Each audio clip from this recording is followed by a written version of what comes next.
This is the Big O Show. This is the Big O Show. This is the Big O Show.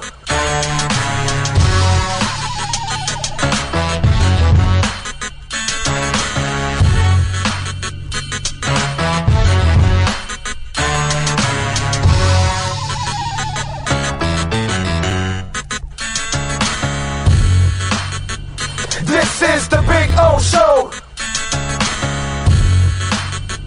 This is the Big O Show.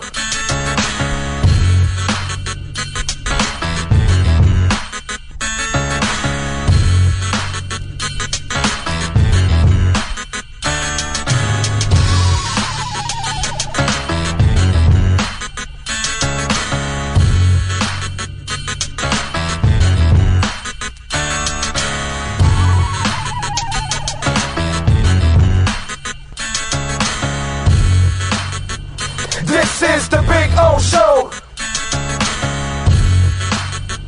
This is the Big O Show. This is the Big O Show. This.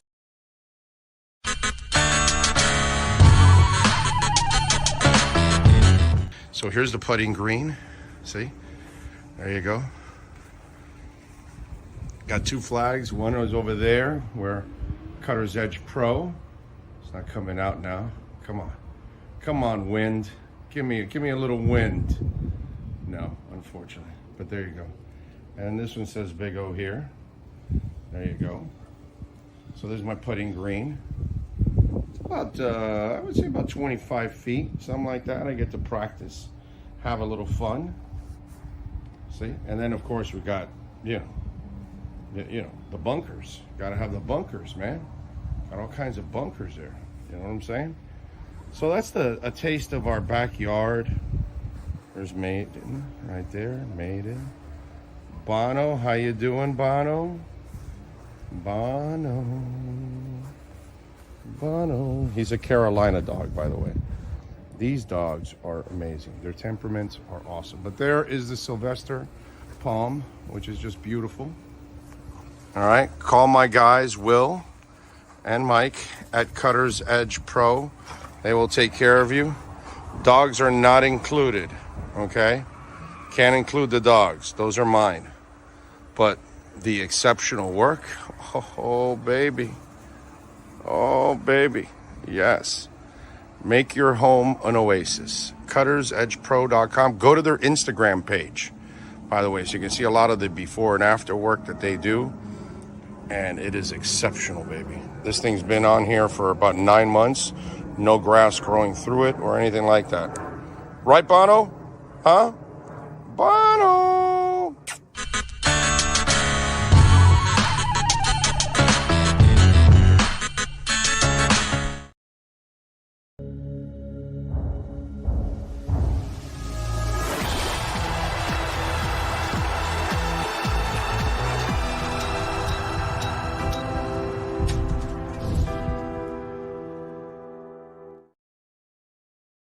Just one place sold the most Acura models in the last 16 years. Acura of Pembroke Pines. Take up to $10,000 off a 2024 Acura during our 16th anniversary sale. Oh, I think I know what this is. Houston, we have a package. Hello? No matter where you are, the Sloman Shield home security system guards your home. With next-gen perimeter protection, 24/7 monitoring, and interior motion sensing. And right now, get a free Sloman Shield security system and doorbell camera, all professionally installed, for free. Shield your world, the Sloman Shield. When presenting an award to an employee, athlete, executive, or fantasy GM, make sure you call Orvieto's Awards and More. For 35 years, these custom award specialists have been providing plaques, trophies, custom framing, while providing state-of-the-art laser and computerized engraving, UV printing, and glass crystal etching. They do all their engraving and printing in-house for quality control. Call Charles at 305-949-8098 or visit them at orvietosawards.com. Orvieto's Awards and More, where recognition is rewarding.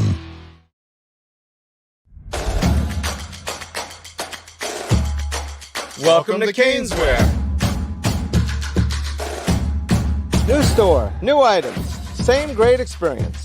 Family owned and operated since 2010, Caneswear has the latest merchandise from the Miami Hurricanes, Miami Dolphins, Florida Panthers, InterMiamiCF, and more. Come visit us at our store in Davie on University Drive, just south of 595, or online at caneswear.com. Caneswear, the spot Miami fans shop.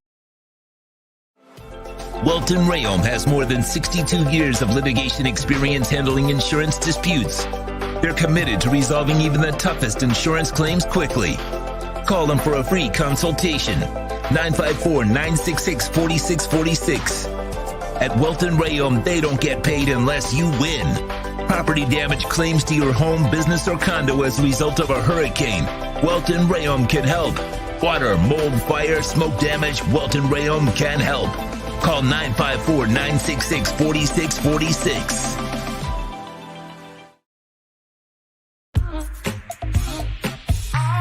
More tables, more entertainment. There's a new sheriff in town at Toyota of Hollywood. Cash in your chips and get a great deal on over 2,000 Toyotas, like a Corolla, not 24,000, 17,975. Giddy up to the bank and get 2.99% financing on our most popular models. So mosey on down to our western town at Toyota of Hollywood on 441 between Hollywood Boulevard and Sheridan Street. Open till midnight. The viewpoint, statements, or beliefs expressed on the following program by the host, guests, or callers are not necessarily the opinions of FantasyAccess.com, Media Group Inc., ownership, management, sponsors, or website. When it comes to South Florida sports teams, very few in the media have witnessed, lived, and covered it like the Big O. Let's start the program dedicated to your favorite South Florida teams with a passion that's unmatched. The Big O Radio Show is on. Here's the Big O. All righty. Welcome aboard, folks. Yes, sir. Coming to you live from beautiful Toyota of Hollywood, 1841 North State Road 7 here in Hollywood. We are back. For those of you that have followed the show for a while, this is one of those days that's kind of personal too at the same time, because the last time we were here, Bill Preston was with us, obviously, and somebody that I'll never forget. Obviously, my best friend of all time and guy that we hung together practically every day for 40 years, and he was the producer of the show when we were here a couple of years back, and it was. I remember we were going in we were in the pandemic, and we were doing shows. Everybody was at home. Everybody was stuck at home because you couldn't work, right? And there were only a couple jobs that would allow you out. Guess what one of those jobs was? Ours. And so Bill and I, in the middle of the pandemic, we were doing like 3 to 4 shows every week in different spots. And Toyota of Hollywood, of course, a place where we have purchased. In fact, my daughter just bought a car here, got a brand new Corolla, really nice, sporty Corolla. The Corollas are out of control nowadays. They're just out of control. Okay. I mean, really, they're just nasty. They are awesome now. They look like I had a Corolla. I got a Corolla years ago. My daughter's Corolla is so much cooler than the one I had. It was more plain Jane. But anyway, so it's great to be back. Herbie Lopez, of course, has always been a supporter of the show. And, you know, rest in peace, Steve Ostrov, which he was the boss back in those days when we were here. And you know, Pat Nasto, who I'm actually going to see later on coming over. He and Steve knew each other here 40 years ago. Like they were the first guys that opened this dealership here with Mr. Zinn. So it's a hell of a history, and it's great to be back here at Toyota of Hollywood. And so if you guys want to come on by, we'll be out here the second Wednesday of every month now. That's how it's going to be. Not this month, because obviously this is, I believe, the third Wednesday of this month. But that's because we just started with them, and they just started officially today with us on the 15th. So starting next month, it'll be the second Wednesday of every month, and we'll be out here at Toyota of Hollywood. So if you happen to work or live in the area, and by the way, on those Wednesdays, the show will start at noon also. So I get an extra hour of sleep or something that I can kind of hang out, which is always a beautiful thing. Don't forget, folks, we have added more merchandise as we continue to create some stuff, and we've added more. We added a new dolphin shirt and two other show shirts that we added to it. And thank you all out there, as always, for supporting the show. And for those of you that have asked us for merch, and I have failed to be able to put the merch stuff together. Technically, I'm not very sound. What can I tell you? But now we're making it happen. And so appreciate all of you out there. Appreciate those. I see the names coming in, so I know exactly who's buying. And so I see some of the names there that are some of the hardcore people that have always been, so supportive of our platform, and we really appreciate that. So thank you all out there. I'm actually the first 10 orders are gonna get a little extra gift I'm gonna throw in there when we pack the stuff up. Hopefully we'll have everything by next week, I think, because everything's now going to print and all that kind of stuff. So we'll be sending out the first batch. The first batch will go a little slower than all the other ones because now we'll load up all the inventory and everything, because I got to see what you're ordering, and then I've got to make a purchase of all the, all that stuff. So I appreciate all of you out there as always. Thank you all. So thank you. And by the way, put out that billboard there so you guys can use the QR code for our merch if you can for a second there, so you can see the billboard. And it's Big O Radio Show .myshopify.com. That's the address right there. Or you can use the QR code right there. But if you're listening audio-wise on the podcast, Big O Radio Show, because most everything is Big O Radio Show. Everything, Big O Radio Show. Only Twitter is Big O Show. Everything else is Big O Radio Show .myshopify.com. Got a little bit of a draft. I need some weights here on the papers because when the door opens, the draft comes in. So anyway, good stuff. I appreciate all of you out there as always. So that's, of course, remember, you can always make a donation, Cash App or Venmo at Cash Big O Show. That is Cash Big O Show, Cash App or Venmo. And of course, you can always make a Bitcoin donation, which we love. That's our favorite kind of donations. And speaking of our favorite kind of donations, Bitcoin is hit 65. It's like at 64.8. So it's starting to make a move. It's up 5%. So it was hanging out in the 61.5, 61.7, 61.6 area, and now it's popped up to 65. It's at 64.8 right now. So at least it is popping in the right direction, which is a beautiful thing. It's always nice to see it pop in the right direction. So hopefully it'll continue now. Maybe, I don't know if this is the one, but we've been waiting for a couple of months. We'll see if this is the one where it finally bounces back, overall. Okay. Wes Goldberg is going to join us at 1:30, Locked on Heat. So we'll have a little fun with Wes. We'll talk a little Heat. I like their show. Him and David, I believe, is his co-host. If I butchered it, I'm sorry, David, but is it Ramel or Ramil?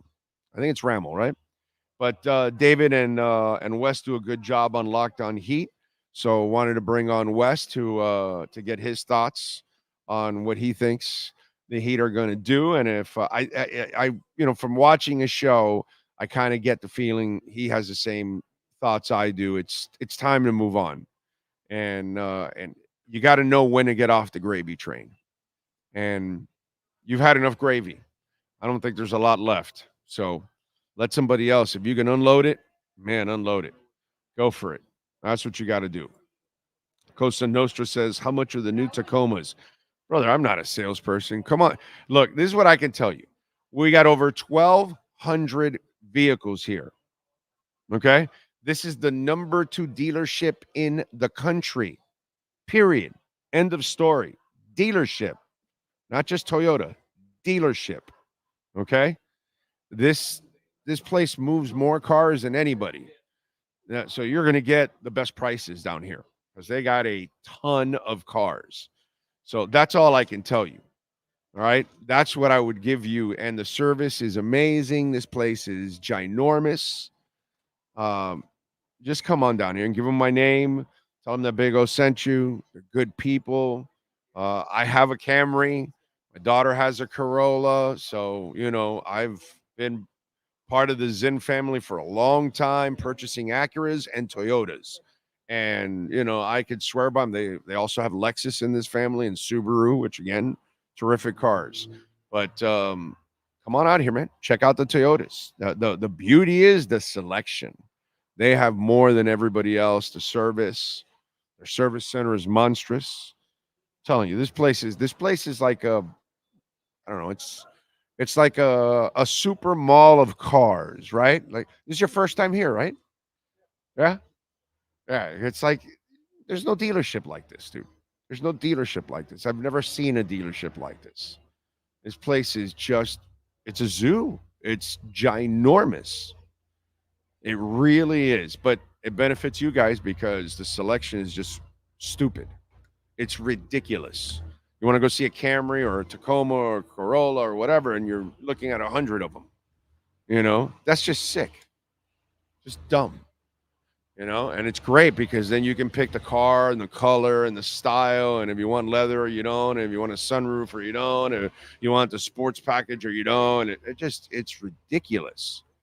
They just have it. I don't look at this one. What is this one now? So it's just that. Have you seen that crossover? I forgot the name of it. There's a Corolla crossover that's like an SUV. Have you seen that one? I forgot the name of it, but that shit is badass. I forgot the name of it, but it is just ridiculous, and it looks really cool. So that's all I can tell you. I've been here a bunch, and I swear Craig Zinn just knows what the hell he's doing.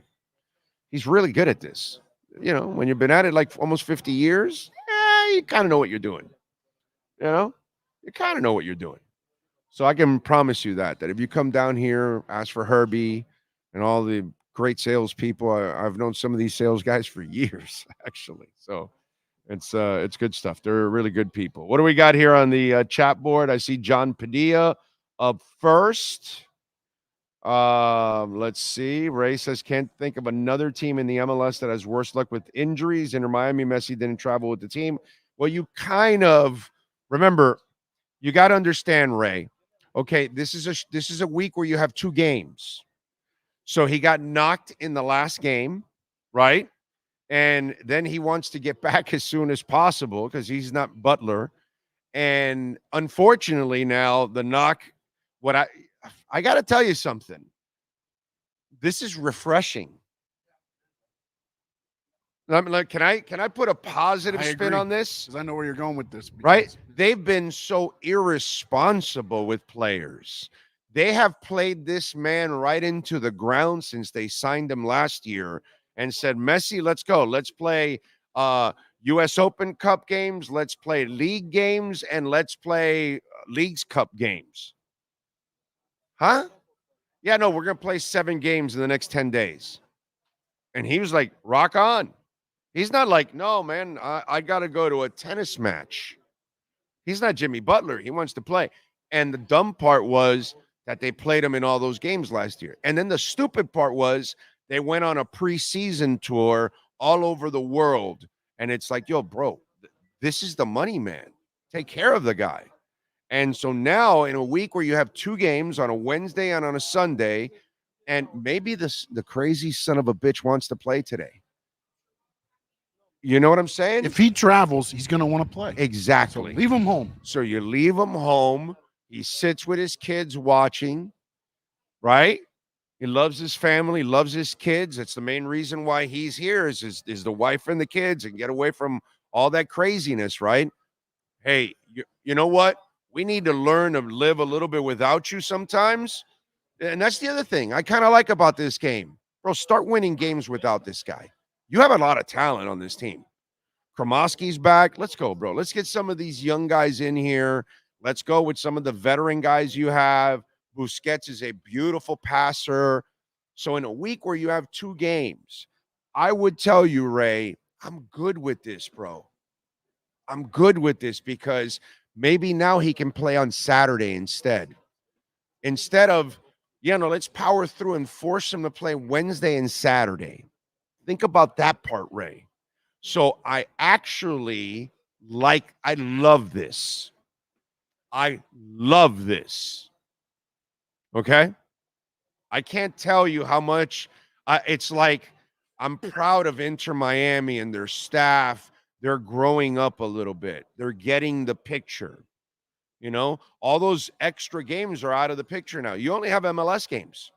You didn't take part in the U.S. Open Cup. You got eliminated in the CONCACAF stuff. So that's it. So you got nothing to do, right? So let's move on. But let's handle things right, and let's handle the money man the right way, dude. And in a week where you got to play Wednesday and Saturday, I commend Inter Miami because they have a real problem trying to keep that man off the pitch. And then you keep him from injuring himself at the same time. So maybe he practiced this past week and they looked at him and said, let's give him a couple extra days. He got knocked last week. We don't need to play Messi twice this week. That's it. And by the way, the lesser of the 2 teams this week is Orlando City. So Messi should miss the game that's the shorter part of the week against the lesser team. And if you guys can't learn to win without him with the rest of the talent you have, then that's on Tata Martino. Show me a little something, Tata. Let's go, bro. Show me a little something tonight. Get your guys prepared and play this game and find a way to win the game. Worst case scenario, walk away at least with a tie. Walk away with points at least without Messi. At least do that for me. Okay, so the flip side of that, Ray, is Tata, show me something, dude. I got a guy named Eric Spoelstra that shows me stuff all the time with all kinds of players. I've seen him with stars, without stars, with scrubs, without scrubs, with a bench, without a bench. I've seen him against great teams, against lesser teams. I've seen him do anything and everything. I know. I'm already convinced he's in the Hall of Fame already without even finishing his career. Okay, that's he's the best, he's the greatest Heat basketball coach you've ever had. I'm already convinced of that too. He already passed Riley on Heat resume, not overall. Overall, Riley kills him. But in Heat resume, he's the number 1. Okay, so now I need to see Tata Martino. Show me some coaching, bro. Show me some coaching. So I'm going to spin that on you, Ray, and say, I love everything that they're doing today. And now it also gives me an opportunity to put a little bit more pressure on Tata because he's too Messi dependent. Yes, sir. Now, I know Ray commented, wouldn't be surprised they hold him on Saturday, but Saturday's game's at home too, at least. At least they're making another responsible decision by saying, okay, we don't let him play Wednesday, and then if he does play on Saturday, a short week. Wednesday, short week he's on playing the road. home game at least, because there's a couple last year, at the end, there was home games where he was out, and he was playing the away games. Or he got knocked. Yeah. And they figure he'll be fine for Saturday. Why push it now? So, Ray, I'm good, dude. I'm good. The way you've I can't be a hypocrite here, dude. I can't go ripping them for constantly mishandling him. And now when they actually do the right thing, I'm also going to rip them for that. No, dude, that's cheap radio. That's cheap media. I don't do that kind of stuff. I'm consistent as hell. So I love it. And if he can't play on Saturday, you know what? I commend you again. You're number 1 in the league. You've got the most points in the league. What's the rush to get Messi back on if he's banged up, bro? Relax. You need him to finish the season. You need him to win the title. You need him. So you don't rush a star back. You just don't. Even if the crazy bastard wants to play, which we all know, if you leave Messi to his own doings, it's not a good thing. The guy will go out there and play on one leg, and that's just not right. Yes, sir. No, I was going to say also is that these are 2 beatable teams without Messi. Yes, without Messi. You know, it's not like we're playing and like top I said, of the table. This is the lesser of the 2. Yeah, this is the lesser of the 2, but they've already beat DC United without right. Messi, so it's not like it's not, you know, it's they have to have Messi at this point. And that's why I need Tata. Show me some, bro. Show me something.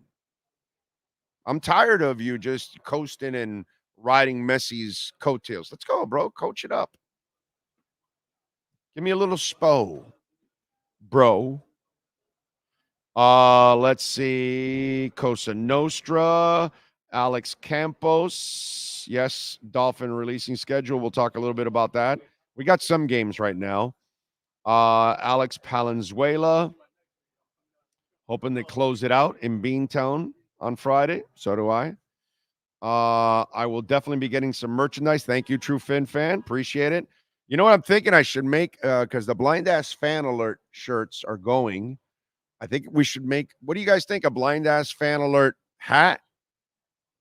I think we may have to do that because we have the regular Big O Show style hat, the Bitcoin Big O Show style hat, and I think a Blind Ass Fan Alert hat might be a good one. That one might be good. I got to talk to John about that one. Speaking of John Rouse is in the house. He's back at Toyota. Miss hanging out with you and Bill at Toyota. That's right. John would bring us brownies and pastellis. I remember, John, you brought us some pastels here. You bought a Toyota truck here also. I remember that, John. Thank you, as always, for supporting us and supporting and buying from our sponsors. It's very important. Gift of a Perdomo cigar would be really cool. I don't know. For what? I don't know. What's he talking about? The extra gift I'm going to throw in? It'll be a show gift, my brother. Abel Valenzuela, week 1, yes, versus the Jags, yes. And week 2 versus the Bills, Thursday night. Hunter Butler is in. I'm 22 with a 3rd-gen 4Runner with 2000 with 130K miles. Wouldn't trade it in for $1 million. Why would you? Toyotas will run forever, bro. All you got to do is change the oil and the filters in these cars. Just maintenance, bro. That's all you got to do to these cars nowadays. Just be now. If you don't change the filters and the oil filter, the gas filters, the air filters, and you let it all build up, yeah, that'll mess up everything. Any car. But if you just do regular maintenance, you'll be amazed at how far that car will run. They don't run. And a Toyota, I know, as I've had Toyotas, they'll run forever. I listen, Acura is the same way. I would have never bought my Camry if I didn't actually total my TSX. It was perfect. There was no problem with it. And it had well over 100,000 miles on it. Had like 140 or something. It was running like a champ, dude. It was still getting like nearly 500 miles to the full tank. It was like 475, 490. Ridiculous. Why? All I did was change maintenance, bro. Maintenance. That's all you got to do to these cars. That's the thing that people just don't. That's where they fail with cars. They don't maintain them. And then, of course, like anything.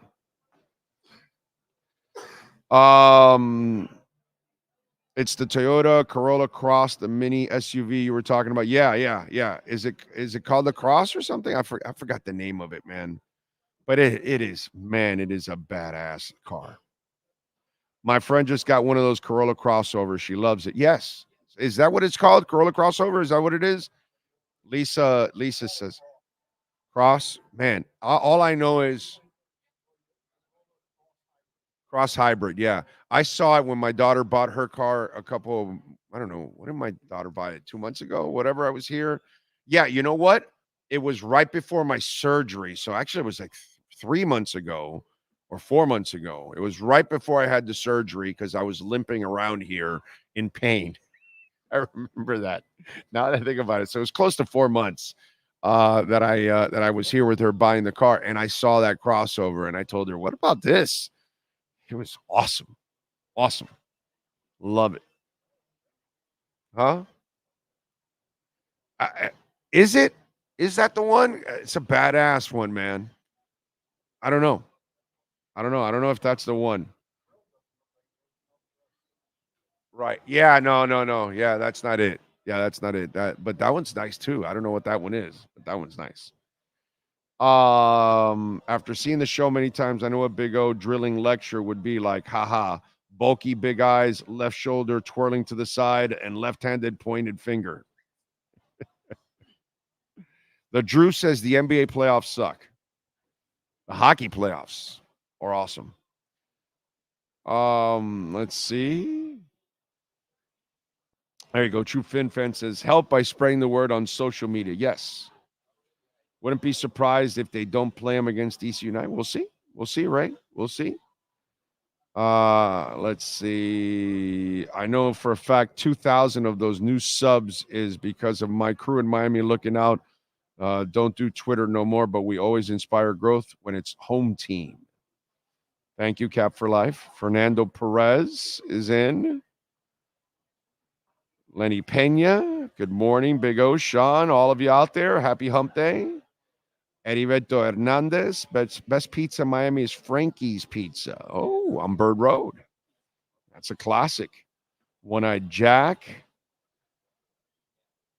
Pray for the Finns trip to Cleveland happens in September or October for me, please, says One-Eyed Jack.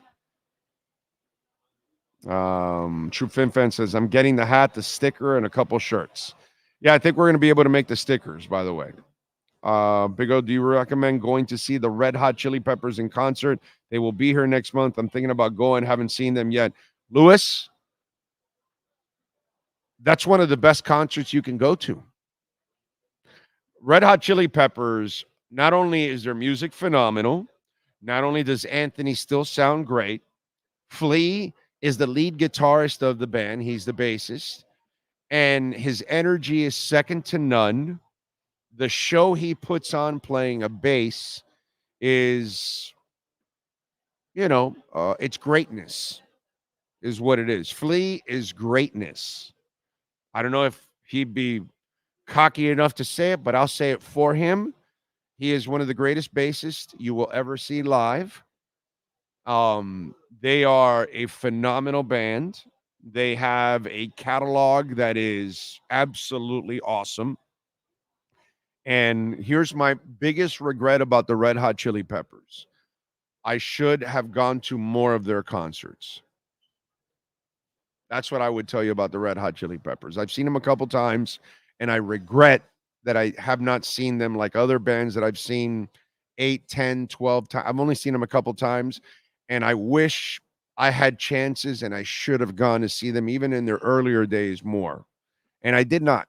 And I have real regrets on that one. And so I would tell you, especially if you love them, if you like them, if you're a fan of Red Hot Chili Peppers and you've never seen them, it's a must. And let me tell you something, if you can get as close as you can so you can really enjoy the show, do it, bro. Red Hot Chili Peppers are absolutely phenomenal live. Great band live. Josh is in the house. Thanksgiving for Dolphins versus Packers, LFG. Oh, gotta have in remembrance of Bill a hat or something concurrence with the show. It's a good one. I like that. I like that. I like that. Let me see what I can come up with. Yeah. Yeah. Yeah. You know what? There's I'm gonna be able to do a little some. I like that idea a lot. Okay. One Eye Jack says, you're right, all about maintenance. I have a 2010 Dodge Charger with over 181,000. Why? Because you changed the damn oil. You changed the damn filters.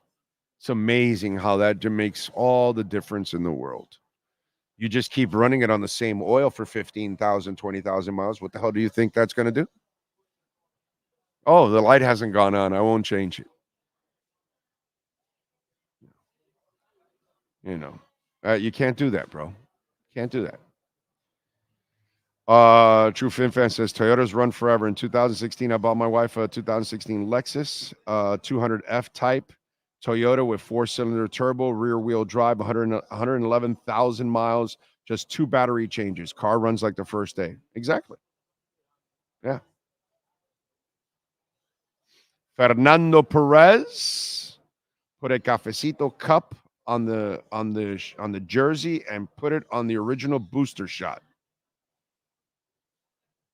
Okay, I don't know what that means. Oh, for the shirt. Okay. Okay. All right. Big O Show, your cafecito in the morning. Okay. That's not bad. That's not bad. Ragin is in the house. The artist is in the house. Ragin. I don't know if I should reveal that, Ragin. Anthony Campos, Gus 1388, Brett Dodger. I did regular preventative maintenance on my car, but not on my X. Still got the car and it runs fine, but not the X. LOL. El Jibaro, Big O getting ready for tonight. Yes, sir. Yes, sir. I look forward to my soccer, bro. I always have. Anybody that follows this show knows. Doesn't matter if it's Strikers or Miami FC. I've always been a pro soccer guy in South Florida. Always. And I love it. Absolutely love it. Ray Varnicus is in the house. Ragin says, just wait to see what O and I have coming. I promise every Fin fan will want one. Okay, he said it. Ragin is the artist for all our stuff. Just so you'll know. Okay, so everything you see, the blind ass fan, all that stuff, I give him an idea of what I want to do, and then he does the whole design. And he's the mastermind behind it. Just like Sean carries us here, you know, I'm here to just ride coattails of Ragin and Sean and everybody else. Okay? So Ragin, just so you all know, Ragin is the man that creates all of our imaging on our shirts and hats and all that. Ragin, I was going to send you a text. We should come up with a blind ass fan alert hat. Okay? I think it's time for the hat too. I think people might like that. So we have a regular Big O Show hat, got the Bitcoin hat. Maybe we make a blind ass fan alert hat. Have some fun with that. Really like do some imaging all over it. I like it. That's one that might fly. A Bill Crypto Bro shirt I would buy. That's interesting. I'm gonna do something that will honor Bill, but it'll be I'm thinking more in the hat because it's something that we can we can put somewhere in the hat where it can be honoring our boy. So yeah, I like that. I like that. Like a BP 4E. Bill Preston forever. That's what I'm thinking. What do you think about that? BP 4E. Right. Yeah. So we'll do that. I like that. That's a great idea. Good afternoon from Horse Capital, says Ocala Joe. Suggestion: if you put a big old mug on the site, please make it a big mug. I like my coffee. Okay. All right. Right. Oh, yeah, he is a whale. That's right. He is a whale. Yeah, he thinks big. Everything big. Big. Big. Big. You know. I mean, look where he says Horse Capital. He's always thinking big. Ocala Joe always thinking big. It's impressive. I got to tell you. We're just small next to Ocala Joe. That's why he likes me. Exactly. Big O. Right. If not, he wouldn't listen to me if there wasn't a big involved. That's why he's into Bitcoin, because it's big time. It's just we found it. There's that tendency for Ocala Joe. Big time. Nyborg says 5K miles between oil filter changes. Exactly, dude. You'd be amazed how your car will run forever if you just maintain it, man. That's all you got to do. And if you can do that, then that's it. It's not so much if you can afford this car or that car. Can you afford the maintenance? If you can, then you're, as long as obviously got to afford the car, but make sure you can afford the maintenance, because then that's what's going to keep your car and save you money, because in the long run, you'll have less breakdowns. In the long run, you'll have your car a lot longer, so you won't have to get another car. I mean, the positives outweigh it by so much. Oh, I would buy a couple of shirts, but you only carry 3X. You want 4XL? Let me ask. I will start making 4XL. Let me ask.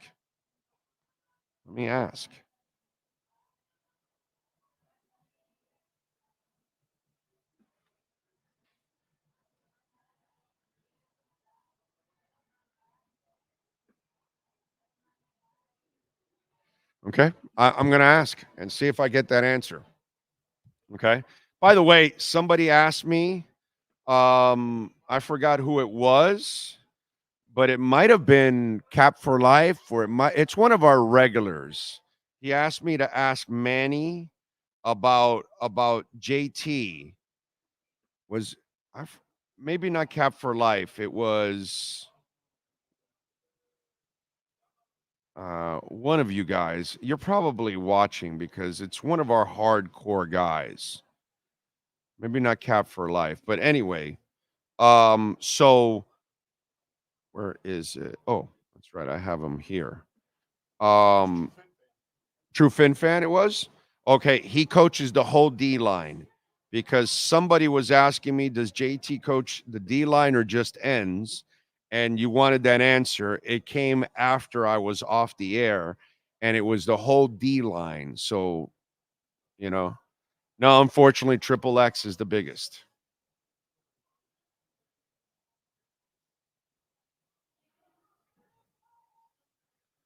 Okay. So, unfortunately, Triple X is the biggest. I'm sorry, Steven. Let me see what I can do, man, because there's some other things I want to do. So I may have to try to find another partner too for some other things that I want to do. So we'll see what we can do for some of that, and we'll try to figure it out also, my friend. But I know that we go to 3X, unfortunately. It wasn't? Well, somebody asked. Yeah, True Fin Fan asked if he thought the Canes would be ranked in the top 25. Oh, okay. So. Yeah. Please consider my old idea of a t-shirt, Big O Knows Wrestling on the front. Just ask Sean on the back.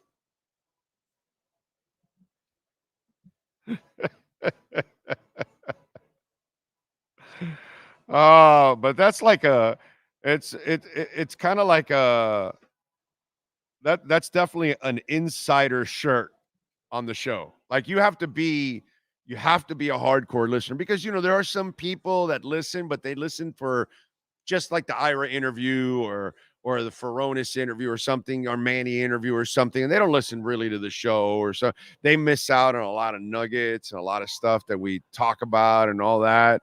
Like I was talking to a friend of mine yesterday,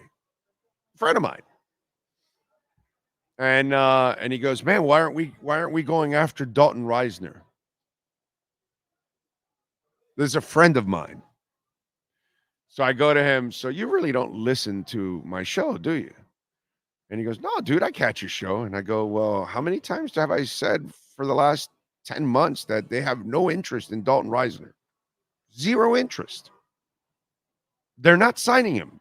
They're not bringing him here." "Oh, I don't know. I must have missed that." Okay. Why? Because you just probably listened to a interview. You didn't really listen to the rants, or you didn't listen to the show, because in the show you're going to catch stuff that you're not going to hear in interviews and all that. So if you don't listen to the show, you're going to miss out on a lot of stuff. So, another friend of mine that I posted on Facebook recently, the my foot and all that, and it was like, this is like, wow, I didn't know this had happened to you. And it's like, wow, dude, this is 4 months ago. Okay, it's kind of how the world is, right?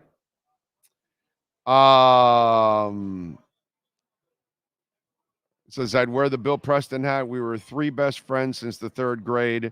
Lost one in 2017 in an accident. I'm choked up right now texting. I know how you feel, and we'll support him." Thank you, my friend. Thank you. I think we'll do it on the hats. On the hats. Maybe what I'll do is, because we haven't printed the Big O Show hats. Maybe that's where I'll talk to Alan and see if we can do that. Okay.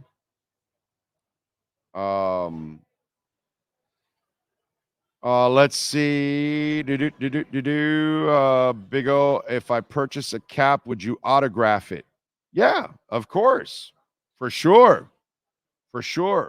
I don't know if you can put in a note or send me something, because obviously if I see Heriberto Hernandez on it, I don't know if when you purchase, is there anywhere you can put notes? I don't know yet. If there is, put autograph it. And if I know, then I'll autograph it. Okay? Or if you bought something, I know you bought it because I'll see your name. You can also send me a DM on Twitter and say, "Hey, I bought this hat. Do me a favor. Before you mail it out, can you autograph it for me?" And I'll autograph it for you. Okay? So, yes, I will definitely do that for you without a problem. Okay? Now, I do want to tell you that once you get the hat with my autograph, the value of the hat plummets. Okay? So, you can ask without the autograph and it stays value, but once I add the autograph, forget it about it. It kills the value right there.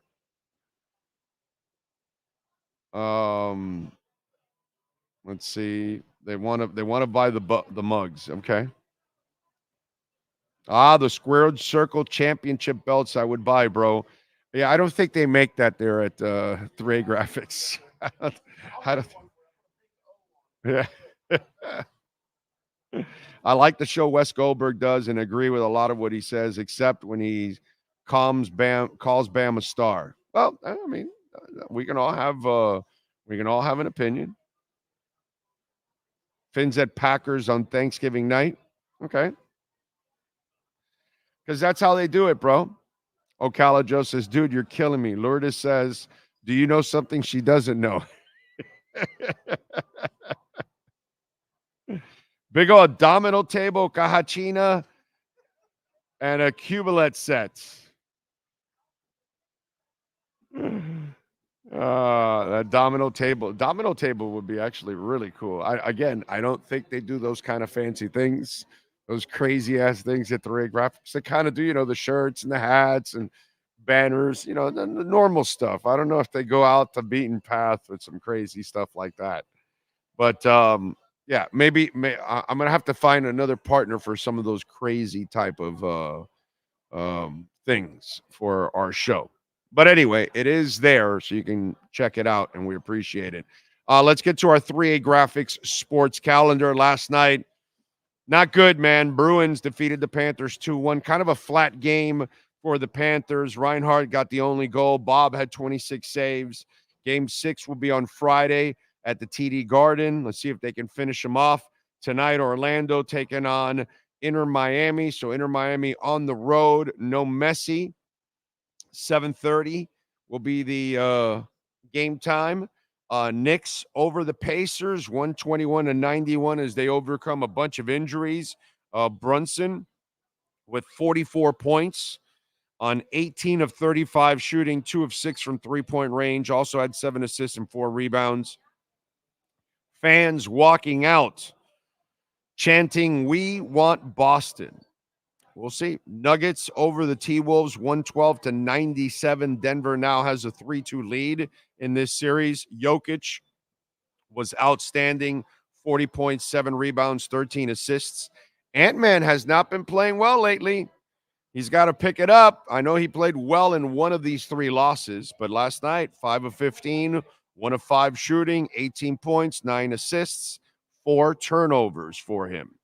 And in the WNBA, Caitlin Clark made her debut, 32 minutes on 5 of 15 shooting, 4 of 11 from three-point range. She was inefficient for 20 points. She had 3 assists and 10 turnovers, a WNBA record.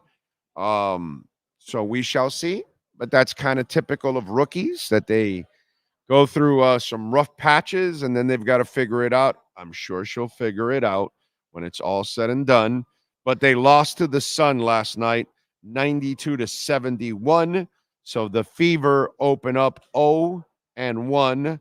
That is your 3A Graphics sports calendar. Reach out to Alan Blanco if your company, you need some new shirts, you need hats, banners, you need uniforms. Whatever it is you need, please call our friends at 3A Graphics. They do great work, 980 West 22nd Street in Hialeah. Call Alan Blanco, 786-618-1443. That's 3A Graphics Sports Calendar. All right.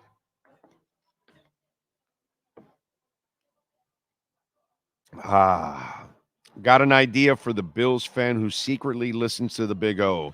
The limited edition Big O folding table with lighter fluid. Price of 1 Bitcoin. I love it. That's how I can get some Bitcoin. Love it. Get a whole Bitcoin. Be a whole Bitcoiner. Oof. That's an honor. That's an honor. I tell you guys, just get to 20-25% of a Bitcoin. If you can get to that, I think that's really the, that's the realistic goal for us working stiffs. You know what I'm saying? That's kind of the goal. By the way, where are we at right now with Bitcoin? What are we doing after hitting 65? Is it going down? Is it going back up? That's the part we won't know if this is the real deal or not, if this is the real bounce back finally.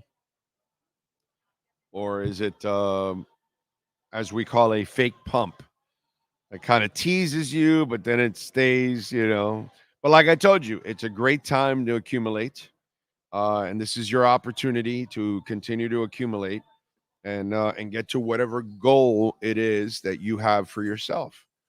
And that's it, because once it does pump and it goes crazy, you won't be able to do it again. You will not be able to, take advantage. Odell Beckham is addressing the meteors. He says, "I'm always here to prove something, It's about finishing strong, ending my career on my terms, however long that is, 1, 2, 3 years. If this is my last year, want to finish on a high note.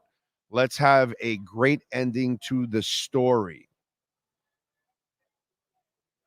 Okay? And there you go. It's a place that I enjoy, a beautiful city, says Odell Beckham. All right. All right. All right.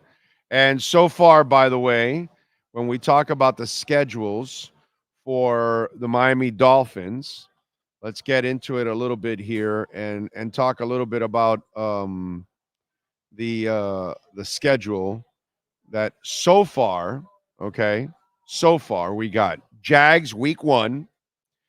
We've got Thursday night against the Bills, week 2.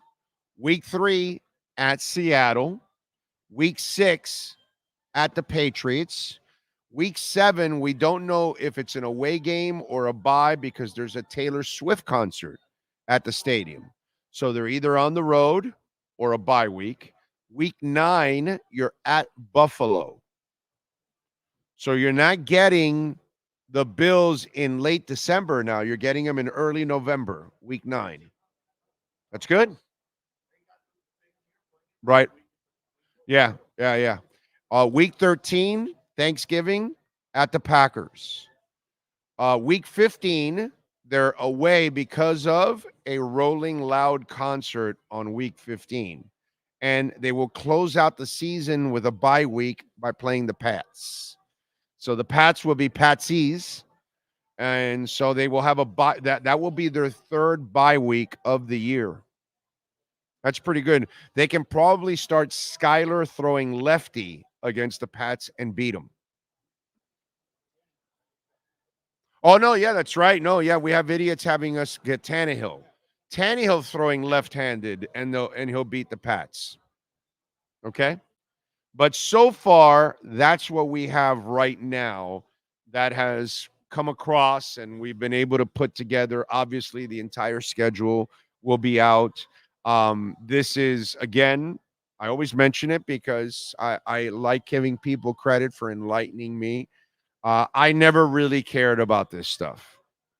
You know, to me, it's not that important, but NorCal set me straight a few years back where he enlightened me. He says, no, you got to remember, there's a ton of people that travel and they need to know what the schedule is so they can start to make their reservations for their planes and their hotels and all that kind of stuff.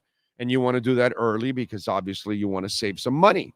And, you know, foolish me, I never thought of that.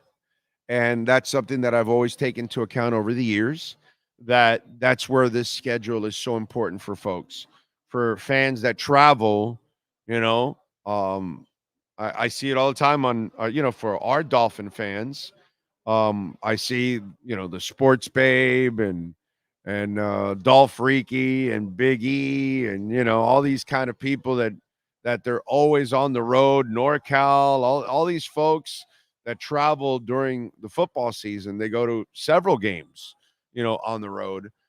Those are the kind of people that, they care. They need to know what the schedule is so they can start to make their plans. And I kind of get it. I get it, It might not be a big thing for me, but all over the league, there's a lot of fans that, they give a crap about it because it's important to them. They can get their ducks aligned and get ready to travel. By the way, don't forget to smash the hell out of the like button. We got 104 people now watching, and there's 52 that hit the like button. So more than double watching than the like button. So think about it. Right now, a bunch of you can hit the like button and get us to 100 like that. Because there's easily like 60 of you that haven't even hit it yet. You know what I'm saying? So let's go support the show. That's what gets it out there more in the algorithms is by smashing the hell out of that like button. It is a really easy thing to do, and it's a great way to support our show, just like sending in a super chat or a Cash App or Venmo at Cash Big O Show. That is Cash Big O Show, Cash App or Venmo. Another way to support our show. which we always appreciate it. Thank you all out there. Let's see, where is Bitcoin? It is climbing.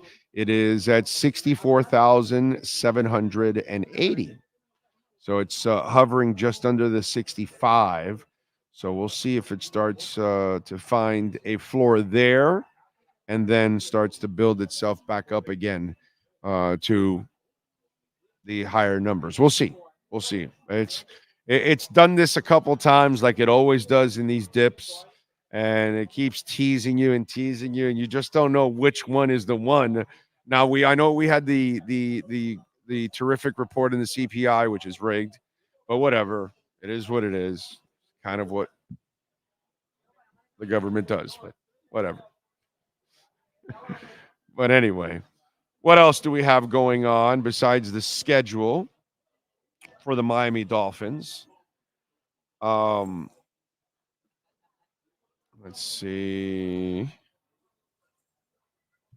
Oh, by the way, did you see Brady now is regretting the roast? Did you guys see that? So Brady now is regretting the roast, unfortunately for him. And it's a lot about his kids. That's the part that's bothering him because of his family and how it affected it, right? So last week, Tom Brady, or 2 weeks ago, Tom Brady was roasted in what would be called the greatest roast of all time. And so Brady, appearing on the Pivot podcast, admitted that he regrets doing the roast because of the impact it had on his children. Says, I like when the jokes were about me. I thought they were so fun. I didn't like the way they affected my kids. It's the hardest part about it, like the bittersweet aspect of when you do something that you think of it one way, and then all of a sudden you realize I wouldn't do that again because of the way it affected the people that I care about the most in the world. Although Brady's kids were off limits in the supposed no holds barred, Brady's ex-wife reportedly was miffed at the jokes, which surely impacts the children they share. Brady was also ribbed about leaving Bridget Moynihan while she was pregnant with their oldest child. It makes you in some ways a better parent going through it. Sometimes you're naive. You don't know what I signed up for. I love when people are making fun of me. I've always said that when I'm going through the Deflategate stuff, I watch 3 things on TV: Premier League soccer, golf, and comedy shows. Every time I turned on SportsCenter, was like, you're effing kidding me. I just wanted to laugh. I wanted to do the roast because Jeff Ross became somebody I knew, but you don't see the full picture all the time. I'm going to call bullshit on Tom Brady. You know why I'm going to call bullshit on Tom Brady? Because you did leave Bridget Moynihan when she was pregnant. That's the reality, my brother. You impregnated her and you said, I'm out of here. And then you married a woman that you supposedly loved and cherished, right? And had kids with her. And she stuck by you. And then, she got to a point where like, yo, when is it time for us? And you said, well, I need this. I need to go to Tampa to prove it. And dude, she was understanding enough that she understood what you were going through, that you went through hell at the end of the whole, Patriot, all that. And you needed to go somewhere else to kind of prove yourself and send a message, and you did it, and you won it right in the first year. But you signed a 2-year contract, and you played your second year and didn't make it. And instead of just retiring because there was clearly an ultimatum, you chose football over your wife and your kids. Again, you chose football and all that over Bridget Moynihan and family. You chose it over the current one. And then now you did a roast. And how do you think jokes on your wife are not going to affect your kids? Tom Brady, F you, dude. I think you're full of shit. That's what I think. I think you're a lying sack of shit. How do you like that, dude? I think you're a freaking liar. I think you don't give a shit about anything but yourself because that's what you've proven throughout your life. So don't tell me now you regret the roast when you've never regretted anything else you've done. And those things are real. These were jokes. You really walked out on a woman that was pregnant. You really walked out on your wife and the kids to continue to play a game in a season that you had nothing left to prove. An 8th title proves nothing for Tom Brady. The 7th one meant something because you won it in Tampa. Like, that was like, bro, that's the exclamation point. Like, there was no other way you can add an exclamation point to Tom Brady's career without just literally saying, I can win one without Brady, without Belichick and the Patriots. I'm going to go to Tampa and lead them to a championship.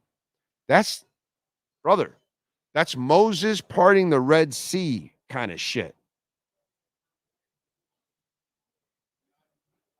But you know, I know, Sean, you know, the 8th championship at Tampa, what was it going to do? Nothing. Because it wasn't any great accomplishment already at that point. You already won one with Tampa. You already won one with a second team. You did it, bro. That's it. It's over. There was nothing, and that's what she said too. Like, you told me, I gave you the 2 years. You proved what you had to prove. What more is there to prove? That you don't love your family? That you don't want to be with us? That you'd rather be with football than us? Because you've accomplished everything there is to accomplish. What more do you want? Season-ending, career-ending injury? What more do you want? Because you're only getting older.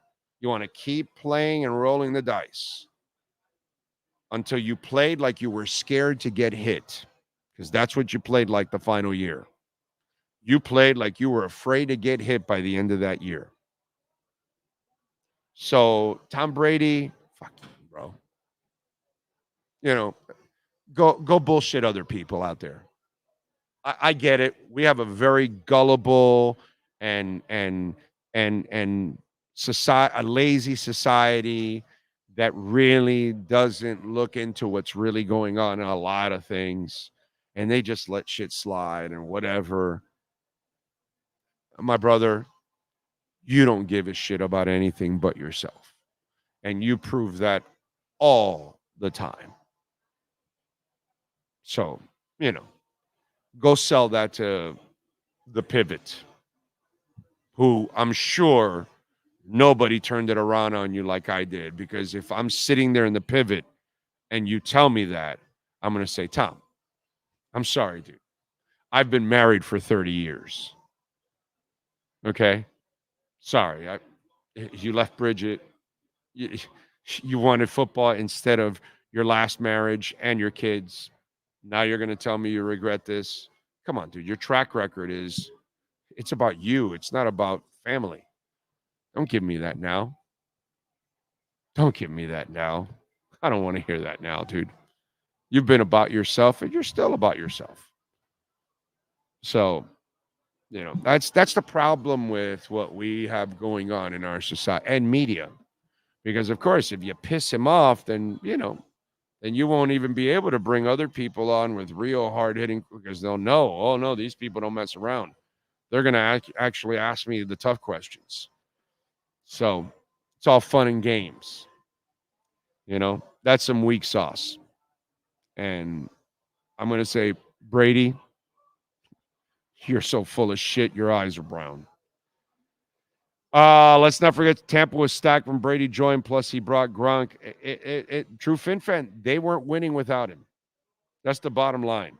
They had a quarterback that was throwing 30 interceptions. They had a top 10 defense, actually, but they needed that guy, because if you have a team and you don't have that guy, remember the Jets? They got to 2 AFC championship games. They couldn't get past that point. Why? They didn't have that guy.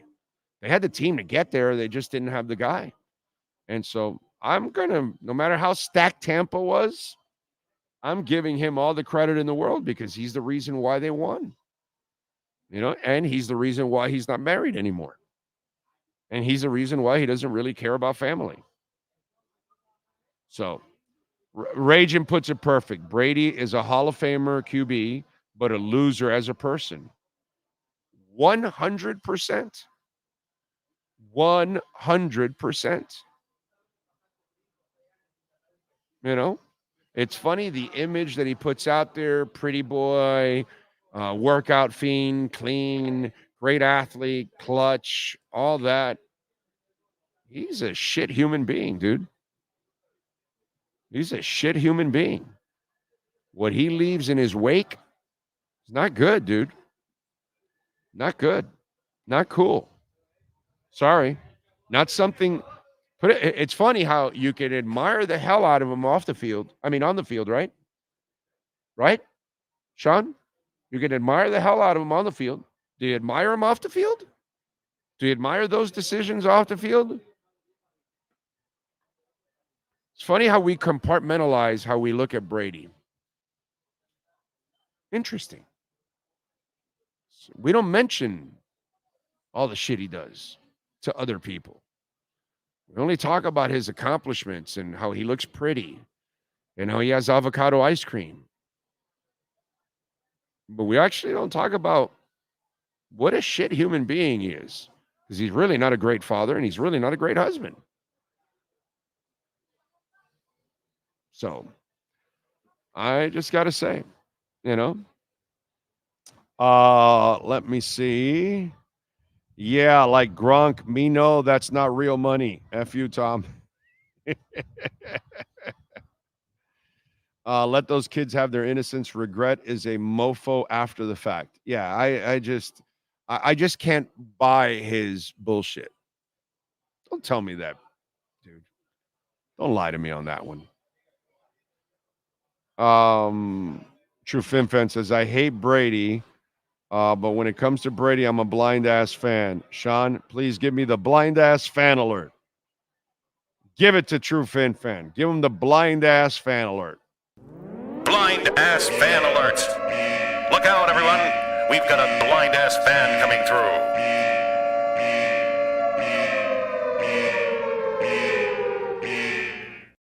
What were you going to say? I know you grabbed the mic there. Oh, okay. All right, give me 2 minutes. Hour number 1 is done. We are at Toyota of Hollywood, 1841 North State Road 7 here in Hollywood. We'll be out here for a couple of hours, so come on out and join us. And we'll be here now the second Wednesday of every month. That's not today. Today happens to be the third Wednesday, but today's the first day we started back with Toyota of Hollywood being on our platform again, which is absolutely fantastic. And we thank the great Herbie Lopez for that. We're going to be here now the second Wednesday of every month. So in June, we'll be here in the next, I don't know what the second Wednesday is, the date is, but that's when we'll be here. Tomorrow, by the way, we're going to be where we're normally at, Hialeah Park, and starting at 3 o'clock. And by the way, when we're here on those Wednesdays, the show will start at noon also, too. So that's why if you're tuning in on a Wednesday today and you're like, hey, man, this is a little later than normal or what's going on, we started at noon today because when we come to Toyota of Hollywood, we will start off at noon. You got something there? It'll be June 12th. June 12th. We'll be back here June 12th. Wes Goldberg will also join us at 1:30. Give us 2 minutes. Hour number 2 is next. Oh, great. You have a doorbell camera. Now you have a front row seat to your house getting robbed. They're breaking into my house! Ooh, there goes the TV. I'm sure it'll turn up at the pawn shop. No, not the TV! Just because you can see them, that doesn't mean you can stop them. With Slogans, you get 24-hour monitoring, a free home security system, and professional installation. Plus, free doorbell camera, one that'll actually work for you. Get out of my house! Get out of the house! Call 1-800-ALARM-ME. With more than 62 years of litigation experience handling insurance disputes, Welton Rayom is committed to resolving even the toughest insurance claims quickly. At Welton Rayom, they don't get paid unless you win. They handle complex personal injury claims caused by the fault of another in both state and federal courts. They handle auto, trucking, motorcycle, slip and fall, and bicycle accidents. Call 954-966-4646. That's 954-966-4646. Welton Rayom can help.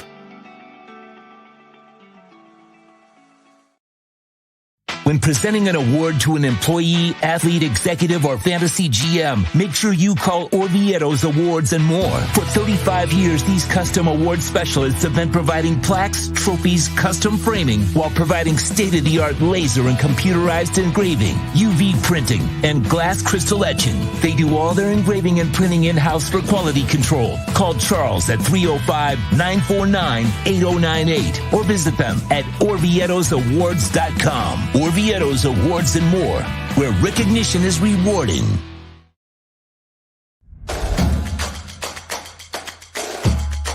Welcome to Caneswear.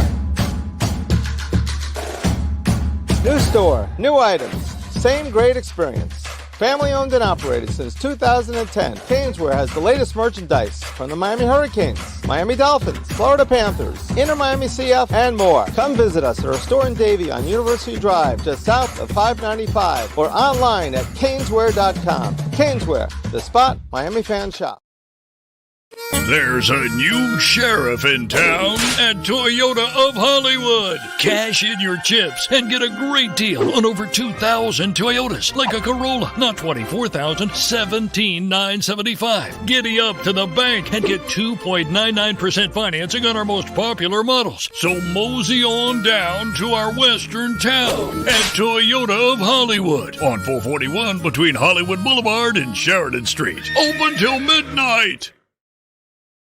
The viewpoints, statements, or beliefs expressed on the following program by the host, guests, or callers are not necessarily the opinions of FantasyXS.com, Media Group Inc. ownership, management, sponsors, or website. When it comes to South Florida sports teams, very few in the media have witnessed, lived, and covered it like the Big O. Let's start the program dedicated to your favorite South Florida teams with a passion that's unmatched. The Big O Radio Show is on. Here's the Big O. All right, welcome aboard, folks. Hour number 2 of the program. All right. Wow. Damn. My buddy. Wow, that is crazy. Paid $800 for a David Gilmour ticket. That is, whew, that's a lot of money, man. A lot of money. Anyway, welcome back. We are here at Toyota of Hollywood, 1841 North State Road 7. Come on by and say hi. By the way, speaking of Hollywood, we are right down the street from Welton Rayom. So Jeff Welt, Daniel Rayom, they're right down the street right here in Hollywood. 954-966-4646. Bankruptcy, homeowner property damage, condo damage, criminal defense, business owner claims. And let me tell you, we got hurricane season now. It's right around the corner. So make sure you have Welton Rayom's number saved on your cell phone, 954-966-4646, because you're going to need them if we unfortunately have a storm. Before you call even the insurance company, you want to call them. They'll send their adjusters, and then they're going to call the insurance company for you and handle everything else like a champ. So appreciate all of you out there. Support the great people that support our platform. Welt and Rayom, Jeff Welt, Daniel Rayom. We saw it firsthand. They kick some ass. 954-966-4646. By the way, Bitcoin is hovering right at around 65 at 64,968. So good stuff there. I like it. And as for schedules for the Miami Dolphins, I don't think there's nothing new from what I read a little earlier on the schedule. All right. Ocala Joe says 100% agree with you on this. Oh, why would someone with his money and fame put himself in that situation? Ego. Yeah, dude, he wants to be relevant. He wants to be in the spotlight. He loves being in the spotlight. and all that kind of stuff. And so that's why he did it. Like, you got to know that the jokes are coming. And of course, it's going to hurt your family. You know, if they're going to joke about you and your wife, of course it's going to affect your kids, dude. Please give me a break. It's just, come on, man. Just don't bullshit me when everything you do is about you, never about your family. Never. It's never about his family. Let's see what else. This has to be one of the best roasts of the night by Jeff Ross. Aaron Hernandez may have not won a ring with the Patriots, but he did have a ring around his neck in the prison cell. Yes, he did. And by the way, his wife was mad about that too. And it's like, well, you know. And by the way, she also mentioned she was trying to paint her husband as a hero for the child. That's not what you want to do, bro. You can't lie to your kid about because the history's there. They're going to remind your kid what the real history is of your father. Like, Ragin says 800. I wouldn't pay 800 if Elvis himself came back to life. 800 is a lot of money. I can't do that much. Yeah. Good afternoon, Sean and chat. Got to take a look at the merch this morning. There you go. We have a link also on our YouTube page there. Sean put the link if you want to go to our merch page. Okay. If the Dolphins are playing the Seahawks in week 3, what are the chances they play the Rams in week 4? There's a chance. There's a chance because you're onto something. They could keep them in the West Coast for 2 weeks, and they've done that over the years several times. So that might be when NorCal might he's trying to set it up and trying to get us out there for that crazy bastard. Because if there's somebody that can pull it off, is NorCal. That's somebody that can pull it off. Let's see.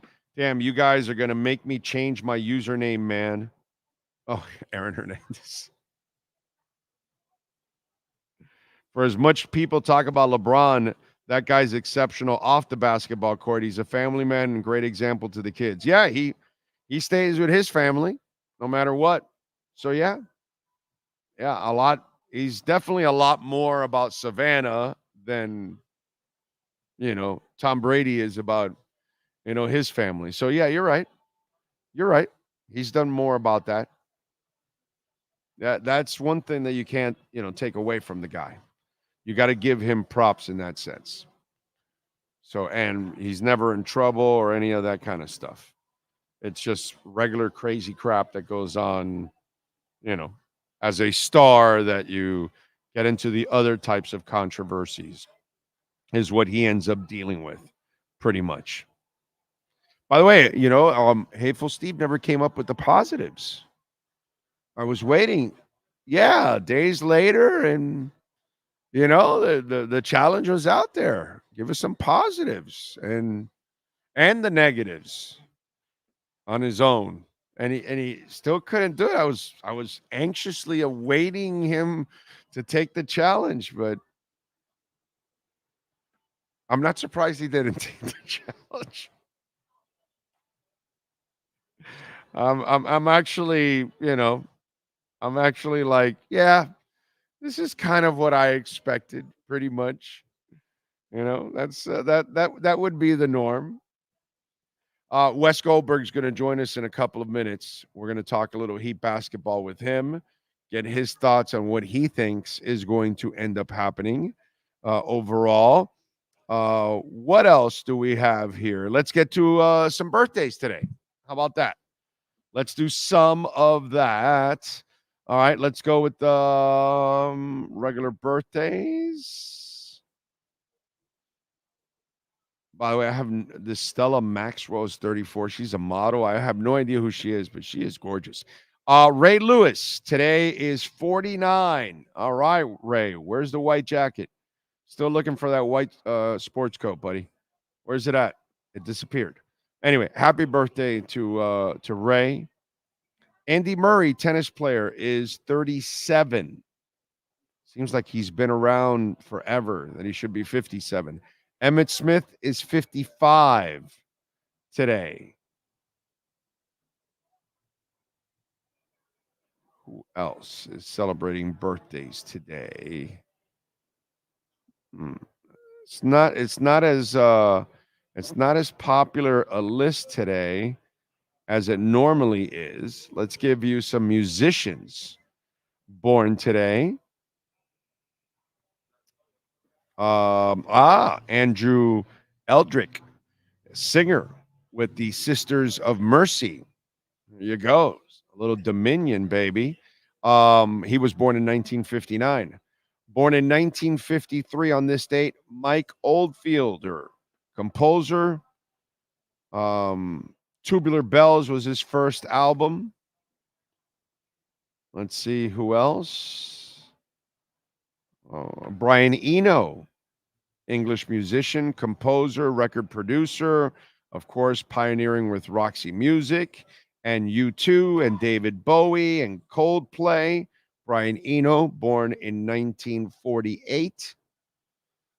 Gary Thane, bassist for Uriah Heep, back when they Easy Livin', and from 72. He was born in 1948. Graham Goebel was born on this date, 1947, lead singer for LRB, the Little River Band. Let's see who else celebrating birthdays today. Baba Oje, rapper with Arrested Development. And that's it. And those are your musicians born on this date. Any wrestlers, sir? Damn. Ron Simmons, Farouk. It's his birthday today. La Parquita, Mini Mankind, Fake Rey Mysterio, and then Kevin Von Erich, who is played by Zac Efron. Okay. In the Iron Claw. It's his birthday. All right. There you go. Those are your birthdays today. There you go. Those are your birthdays with your wrestlers also. And let's talk a little music history. On this date in 1994, Blur scored their first #1 album in their homeland, the UK, with Park Life. It would go on to spend over 2 years on the charts over there. In 75, Fleetwood Mac debuted their new lineup in El Paso, Texas. It was the first incarnation of the band that included Nix, Buckingham, Mick Fleetwood, John, and Christine McVie. In 97, I don't even want to talk about her. In 97, Oasis became one of the first artists to attempt to exert censorship over the internet. The band worked with Sony to put an end to unofficial websites carrying lyrics, sound files, or photographs of the band. In 76, on this date, Rolling Stones had the #1 album in the country with Black and Blue. In 82, on this date, Asia had the #1 album with their self-titled LP. It would go on to spend a total of 9 weeks at the top of the charts and become the best-selling album of the year. And it's still a great album to this day. In 82, Paul McCartney and Stevie Wonder started a 7-week run on the top of the singles charts with Ebony and Ivory. In 1984, on this date, Niles Lofgren was drafted into the E Street Band by Bruce Springsteen to replace little Steven Van Zandt. And that's what happened today in music history. All right. There you go. Remember, Cash App or Venmo. That's Cash Big O Show. That's Cash Big O Show, Cash App or Venmo. And we thank Ocala Joe. Thank you, Ocala Joe, as he makes a donation to the program. Says a little Bitcoin for my financial advisor. Thank you, sir. Remember, you can make a Bitcoin donation or a cash donation on Cash App or Venmo at Cash Big O Show. That is Cash Big O Show, Cash App or Venmo. Thank you, Frankie, for the love on the jersey. Today got to sport the colors since we got a game tonight, man. Looking forward to it. R.I.P. Jefferson Airplane drummer John Barbata. Yes, he passed away yesterday, Barbata. Yes, he did. Yes, he did. Original drummer with Jefferson Airplane. And I think he moved on to Starship, if I'm correct. Let's see. What else? Whoa, I need my weights. See, I knew I needed the weights.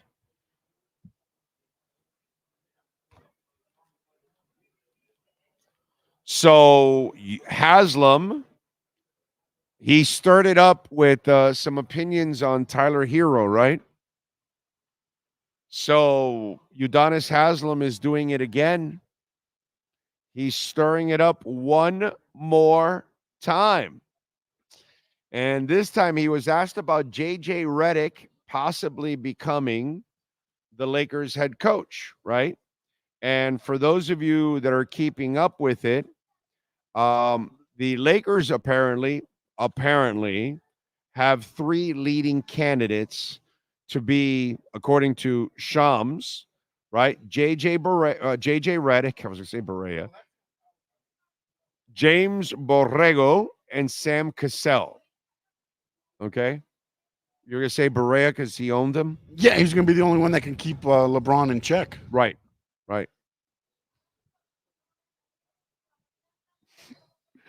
So, UD, he was on the NBA Today, and he was asked, since, he's friends with LeBron, and he's asked, if J.J. Redick is going to be the head coach, you're going to have a cynical locker room. You're going to have guys saying, Coach going to do a podcast after the game with LeBron. You're going to have a cynical locker room of guys who are going to go side-eyed everything.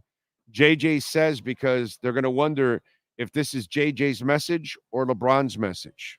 And because they're both doing a show together, they're doing that podcast together. He's right, by the way. And so far, this isn't working out for the Miami Heat, by the way. Their employee is not supposed to be stirring shit about their own team and about other teams. See, I think this is the new Riley. If I can't come out and challenge you, I got UD to do it. What are you going to do to UD? UD is becoming the spokesperson. Oh, so it's like Trump. It's like Trump using his guys to circumvent his. Yes, 100%. That's awesome. Riley's like, go get him, UD. Tell him what you feel. Oh, you're gonna put you're gonna put the kibosh on me? Okay, I'll get my other guys to talk for me.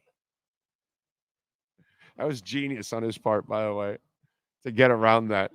I guess that's what we're gonna have to look at it that way. But I mean, seriously, that's not good for Riley. He's gonna sit down with him and say, you cannot do this. You can't do this. It's funny because he went kind of he went kind of homerish for a certain part of it with Tyler, but then he went on the more honest part where, yeah, he should be coming off the bench. He still thinks he's a star, but that's kind of a company line crap that they would give you because he ain't no star. Sorry. He ain't no star. But he's already stirring it up. And again, 100% truth, what he said. I'm not telling you what he said was wrong. They will look at it sideways. You can't, the player and the coach can't be doing a podcast together and be friends. That's just not going to fly. Now, here's the problem with that organization. We kind of know where you're at already. You're not doing anything without LeBron's approval. Why is Messi here? Why is Busquets? Why is Alba? Why is Suarez here? Why is Tata here? Because Messi says so. Neville wasn't the coach because Messi doesn't know him and doesn't care about him. So Messi was like, no, yeah, you can hire Tata. I'll play for Tata. Okay, Messi, no problem. Hey, why don't you guys go get Busquets? No problem. We'll do that for you. Hey, Suarez would be a good move for us. No problem, Lionel. We'll take care of that. You know, Jordi Alba can help. We'll get it done. It's the same shit. That's what they're doing in LA. They're not going to make a move without him approving it. And it's almost like the other two names, the Barago guy and Sam Cassell, like, to me, I almost feel like, don't lie to me, they don't have a shot at getting this job. I've already watched LeBron build a relationship with JJ Redick. Why would anybody else get the job at this point? So he's right about that. You know? He's right about it. Yes, sir. LeBron's going to get the coach, which is JJ Redick. And then he's going to have a say in their draft, which we know the last person that he wanted in the draft. How that turned out, yeah. And I'm guessing his son, Bronny's going to be there. Although Bronny said, I don't mind if I don't play with my dad. Right, yeah. Yeah. And boy, I got to tell you, I tweeted out for fun yesterday, when you're desperate, all you got to do is talk, write, or blog about Tua. And I saw that now for the Heat. Oh, it's a slow moment. How about Bronny being drafted by the Heat? And it's just like, really, dude? Come on. Right. It's just silly shit. And it's just low-hanging fruit by the media. Oh, let's go talk to a contract. Because, of course, it'll stir it up. So somebody takes a negative stance, somebody takes a positive stance, and then that's it. And then the lazy Dolphin fan that just like wants to hear anything Dolphins, even if it doesn't make any sense or it's not going to make any impact whatsoever. Because, like, I love the people that are either talking or complaining or whatever. It's not going to change a bit. But it's lazy stuff. And since you can't think of anything to write about or talk about, let's talk about that. And it's the same thing. I saw the Bronny stuff, and it's like, wow. Lazy takes just to stir up any likes and any views. Hilarious. Who do you think has more faith winning a championship this season, Cats or Inter? Oh, I'm going to go Cats. They have a defense. Inter, the one thing that could, be a problem for Inter is their defense. Inter's not complete. They're not a great defensive team. They're a terrible defensive team, actually. They suck defensively. So that could be their Achilles heel if you're playing a really good team in the deep part of the playoffs or in the cup. That's my problem there. That's what I fear. I don't fear that with the Panthers. The Panthers can score, can defend, can skate, can pass, can punch you. They can do it all at an elite level. Huge difference. Huge difference. Inter Miami does nothing on defense at a average level, much less elite level. Panthers can be elite at anything they want to be at. So I'm going to go Panthers ahead of Inter Miami. Yeah. Yeah, that's what I fear the most from Inter Miami, is that their lack of defense is the one thing that could cost them everything. And just one bad week in the playoffs, and you're done. Because you're going to make the playoffs. You're too good offensively not to make the playoffs. But what if you run into a really good defense that can limit your scoring? Can you limit theirs? That's going to be a problem. By the way, Bitcoin now is at over 65,000, 65,041 or 35 right now. Big O, do you ever get into Econoline Crush, Canadian rock band, late 90s, excellent songs like Sparkle and Shine, You Don't Know What It's Like, among many others, gets good play on the Sham. Trying to remember them because it sounds familiar. That's my problem with it. It doesn't sound like something I don't know, but I'm trying to picture it in my mind, and I can't. I'm going to have to do when I get off and I get in the car. I'm going to have to kind of go on the, on iTunes and hit it and play it. I can go to the Sham, but my luck, they're not playing it at that moment. What is it? Oh yeah, you know what? Send him a text. Did you send him a do you have his phone? Okay.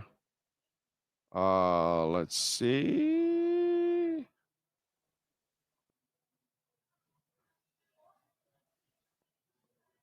Okay, there we go. All right.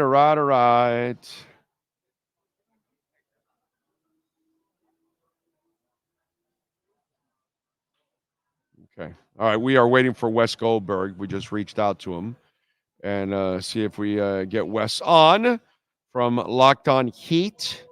And Wes and David are kind of, especially Wes, I think he kind of feels that it's time to move on. And I'm one of those that I think that part doesn't matter anymore, to be quite honest, whether you think they should move on or not. Again, I don't have any insight here. I could tell you when I have insight on the Dolphins and all that, and I'll have some serious conviction on things, and I'll tell you, it. I'm not telling you I know what's going on, but I kind of have a feeling that Butler's gone. I think they're going to do everything to trade him, and I think he's gone. But of course, they've got to find that partner. So we'll see if that happens. Let's get Wes Goldberg on. You can follow him on Twitter, WC Goldberg. You can catch him on Locked On Heat. He and his partner, David, do an excellent job covering the Miami Heat. Let's bring him aboard. Wes, good afternoon, young man. How are you doing, sir? I'm doing well. How are you? Thanks for having me on. Great to have you on, my brother. You guys do an excellent job, you and David, talking a little Miami Heat. First of all, does it look to you like Denver woke up? It does. It looks like Denver figured out the puzzle. It looked like Nikola Jokic figured out exactly how to beat this Timberwolves defense to the point where he beat them to a pulp. It was a clinic last night. Yeah, the 40 points. Yeah, the 13 assists. Yeah, the 7 rebounds. To me, what stands out is the 0 turnovers, right? Just this guy was just unbothered by a defense that really bothered him for a couple of games there. And so, Nikola Jokic, I thought this was a really important game for him, for his legacy, for all those things. A lot of things have come easy for him, and that's a testament to him. That's not to take any credit away from him, but this Timberwolves team was quite literally built to beat him, and it was a puzzle that needed to be solved, and one of the best, I think the best player in the NBA went out and solved that puzzle, and I think that's going to go down as maybe like his LeBron James Game 6 in the 2012 Eastern Conference Finals. I think that's what we saw. Yeah, no, I'm with you. And on the flip side, it's funny because we have a player that has the effects of Thibodeau from not just games but practice, and he's got a lot of wear and tear and mileage on his body. And I got to give the Knicks a ton of credit, which sucks as a Heat fan to do that, but I have to give them credit. They have fought through all this adversity. In the process, he is burning his players out, including Brunson. But, dude, I got to give them props. They have overcome those injuries, and I thought that might be their demise even in this series. Yesterday, Brunson and the boys put on a show and took hold a little bit of the series with a 3-2 lead. Yeah, I was surprised to see the way that Jalen Brunson looked, too. I mean, what this series is going to come down to is maybe just whatever point guard feels healthiest the day of the game when they wake up, because a game ago, Tyrese Halliburton looked like, oh my God, like these hamstring issues or these back issues are fully behind him. He looks great. The Knicks have something to worry about. Jalen Brunson didn't look very good. Complete opposite last night. Brunson looks out fresh as a whistle, and Halliburton's struggling to get up and down the court. The Knicks are involving him in every pick and roll action, forcing switches, making Halliburton guard Brunson, and Brunson just taking it to him. The Knicks are a lot of fun to watch, man. Like, I know it sucks, but you know what even sucks more is that they sort of are the team that I think the Heat thought they were going to be this year. And that stings even a little bit more. They're the team with the lead guy in Jalen Brunson, who's able to sort of will his team to victory, a team that kind of embodies all the grit and playing tough, and they're going to just, they're going to out-tough you every single night is sort of their goal. And that's basically what the Heat thought they were going to be. Of course, the Heat ended up getting really hurt, injured, don't have their best guys for the first round against the Boston Celtics. But here are the Knicks, they're hurt. They're not losing their top guys. They're missing more sort of the middle guys, but they're getting through it. But I still have no idea who's going to win that series. It just sort of depends on, again, which point guard feels the best on game day and overall availability of the other guys on the rosters. I was joking around. Obviously, there was some seriousness to my comments yesterday, but I was joking around because here's Messi complaining about having to wait 2 minutes on the sidelines for a rule that the MLS has to get back on the pitch. Meanwhile, the Heat have a forward that wants to take off the entire regular season, and it's kind of like the contrast of watching one guy that he's a maniac and you can't keep him off the pitch. And then, the Heat have got a player that is trying to find every excuse to stay off the court during the damn regular season. It's just kind of weird because you just mentioned it, how the Knicks are this team that wants to outwork you and all that kind of stuff. And I'm sitting there, I'm going, Wes is talking about the Heat. Oh no, that's right. They're not that team anymore. That's right. No, he's talking about the Knicks now. And isn't it screwed up as we kind of switch to Butler that he's the guy that fit the culture, but then in the end, he's kind of really not a complete fit to the culture now anymore. It's the weirdest thing, man. It really is, dude. It's tough, and I find myself really grappling with how to cover Jimmy Butler in a fair way, because it's also important to remember the guy's 34 years old. He's going to be 35 by the time next season starts. But, it's not you that's frustrated or me that's frustrated that matters. And I've taken plenty of heat for going at Jimmy Butler this regular season. I don't think that he approached it the right way, and I think a big reason why the Heat ended their season when it did was because he wasn't available. Like, if you just avoid the play-in tournament, you don't have Kelly Oubre land on your knee during that week. I mean, you're off that week waiting for somebody else to get injured, potentially. You're even fresher. And you're even more fresh for the playoffs. So, look, this team, like, this idea that the Heat have sort of solved the regular season and proved that it doesn't matter was always just a bunch of baloney in the first place, and they would be the first ones to tell you that. They did not want to be in the play-in tournament 2 years in a row. That's not a great strategy. But all of that said, I understand Jimmy Butler wanting to save himself in the regular season for that playoff run, but Pat Riley is clearly frustrated by it, and that's why I was kind of going back and saying it doesn't matter that you're frustrated or that I'm frustrated or that we're trying to figure out how to cover this guy. It's Pat Riley's frustrated with it. Don't take our word for it. Just listen to Pat during that 43-minute press conference continually go after Jimmy Butler and his lack of availability and basically say, we're not going to pay you if you're not more available. We're all of these things. So that's the person whose opinion matters the most here. And so, yeah, it's something that this team needs to figure out. It's something that Jimmy Butler is going to have to figure out. But again, how do you do it fairly? Can you really expect a guy who's going to be 35 next year to somehow get healthier and more available and start to get better at basketball when most players in their mid-30s start to get worse at basketball? No, that's not a realistic thing to expect. And so what do you do about it, right? And I know that there's been conversations about trading Jimmy Butler and all those things, and perhaps that's what they ultimately have to come down to. But I also think about, 2013, 2014 Dwayne Wade, who was under his own maintenance program, but it wasn't as big of a concern because you had LeBron James at the peak of his powers carrying the load for 60-win Miami Heat teams that went on to go to the NBA Finals. But wait a minute. 2013 win the Finals. Here's the difference, too. Let's add context to all of this. In order for Dwayne Wade to play during those seasons, he would literally have to come to the arena hours before for specific treatments in order to loosen that knee up, in order to get on the court and play. The effort that Dwayne Wade made to play those games in itself is more effort than Jimmy Butler puts on to play during the last two regular seasons. So let's put context to it. Not only did Dwayne Wade have to play, and he was in his own maintenance, but he had to put a lot of effort into maintaining his body just to be able to take the court. And when he did, the effort was always there. He wasn't coasting. And that's the difference between all of this, where you're coasting to the back end of the playoffs, which, you know, Wes, you've now had this pleasure and the honor that I've had for many years, where like for 14 years, I was a beat guy going there every day. And I know everybody in that damn building, okay? And the one thing you've been able to learn now over the last few years, does anybody in the tickets, in selling food, in media, and you see Tim Donovan and Rob Wilson and all these guys and Nick and all these guys, they're tireless workers. Everybody in that building is a tireless worker. It doesn't matter where you are. That entire organization strives to be great.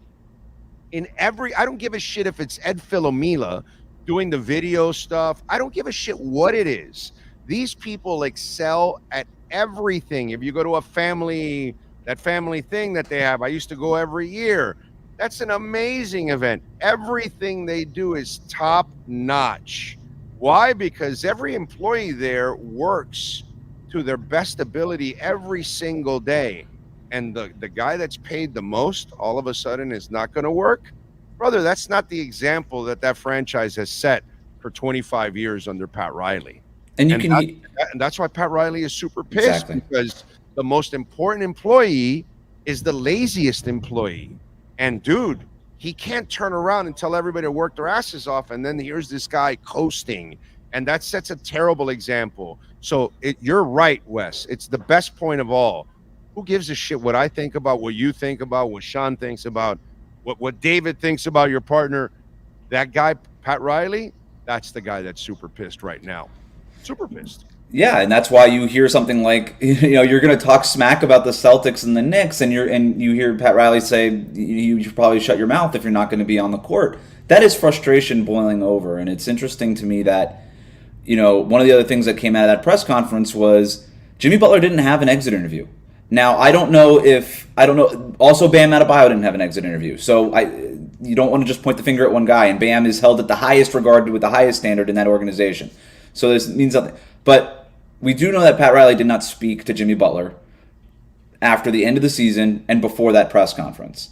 And that's how he used that public platform to voice probably what he wanted to say to Jimmy Butler had they had an exit interview, was, we need you to be more available. And if you and your agent are going to come in here this summer and ask for an extension, well, we're not going to be in any rush to give it to you unless we get a promise that you're going to be more available. And by the way, what also came out of that press conference was the reveal that they gave him that promise last summer, and they didn't hold their end of the bargain of it. In the third game of the season, after Jimmy Butler missed all of the preseason, and in the third game of the regular season, he takes that off for rest. Right. And so I think these are the things that have frustrated Pat Riley. Again, you're all day at a tennis tournament, and then the next day you're not gonna get the hell out of here. I understand like the way that looks. I care less a little bit about what Jimmy Butler does on his off time and more what he does on the court, because he only played 60 games. All day at a tennis tournament, and then the next day call in sick. It's a bad look. It's a bad look. Exactly. You can't. We grew up watching Michael Jordan be in Vegas, gambling all night till like 2 a.m. And it gets out that he was in gambling, and then the next day he's putting 40 on your head. Yeah. So that's how it goes. Right. All right. You want to go out and party at the club? You want to go out and gamble till 2 a.m? You want to go be at a tennis tournament all day? Well, brother, you still got a responsibility the next day. And if you don't show up, then you can't have it both ways. It's a terrible look, dude. Terrible look. And you can get away with it, like you said, if you're going out there and putting up big numbers and carrying this team to wins and doing what you got to do. Who cares? Like, who cares if you're staying in Airbnbs on the road or if you're drinking 17 cappuccinos a day? Like, who cares? I don't care. Right. As long as you're showing up. Jimmy Butler played only 60 games in the regular season. I care less about that. Well, I shouldn't say less, but that's not just that he. How many games did he not show up for? One of the things I like about one of the things I like about you is one of the things you said on one of your shows is something that I've said also myself. It's not the 60 games. Right. It's really 40. Yeah. Because there's 20 that he plays that he's just hanging out and passing and just he's really not engaged. He's just kind of coasting in there. He's really only trying like half the season maybe. And this is where, Wes, this is where it gets crazy now. I'm about to tell you something crazy. You're no longer a star anymore. Stars have to carry you in the regular season and in the postseason. And if your star is only good enough to get you into the play-in, you're not really a star anymore, dude. Stars have to carry you up higher into the playoff standings. So if you're not willing to put in the work, then, and here's the problem I have with this, Wes, and I think you kind of feel the same way. He knows, and I think the Heat know now, he can't make that commitment anymore. He can't play hard anymore every game. He can't give you 65, 70 games of hard play. Why? He won't be available for you in the postseason. I think he knows his body no longer can write those checks because his ego can't catch him anymore. Let's reverse the Top Gun line. It was the point that I was trying to get to before, where you got to be also sort of fair in the analysis of this. Is it for a lack of effort, or is it just is it laziness, to use your word, or is it just simply he just doesn't have it anymore and he knows it? And if that's the case, and I do think that that's the case, by the way, because not everybody is. We can't look at LeBron at 39 years old and then be like, "Oh my God, this is unprecedented," and then hold everybody else to the same standard. It doesn't work that way. Bro, played till he was 40. Also, I mean, sure, but he was 7 feet tall. Like Jimmy Butler, you mentioned like the wear and tear he had on his career early when playing for Tibbs with Chicago, right? All these things. That dude has made the most out of his talents and his body, and there's no question about that. But he's going to be 35. Players tend to wear down at this stage, right? And he could still be a very useful two-way player, but again, I've said the same thing. He is not a regular season superstar. The Heat don't have a regular season superstar, not anymore. He is a postseason superstar if you can get that far and you can get him there. He has proven that, but he's not a regular season superstar. You look at his numbers are basically RJ Barrett. If you just take Jimmy Butler's face and jersey out of the roster, and I'm talking about the regular season. Like, let's not get this twisted. But his numbers were R.J. Barrett's numbers this year. So you just take Jimmy Butler off the roster and replace him with R.J. Barrett. That team does not look very good anymore, right? It looks about like what it was, a play-in team in the Eastern Conference. And in the Western Conference, probably in the lottery. So it is what it is. But okay, then what do you got to do if you're Pat Riley and you're the front office? Well, you got to go get that regular season superstar. You got to go get that guy.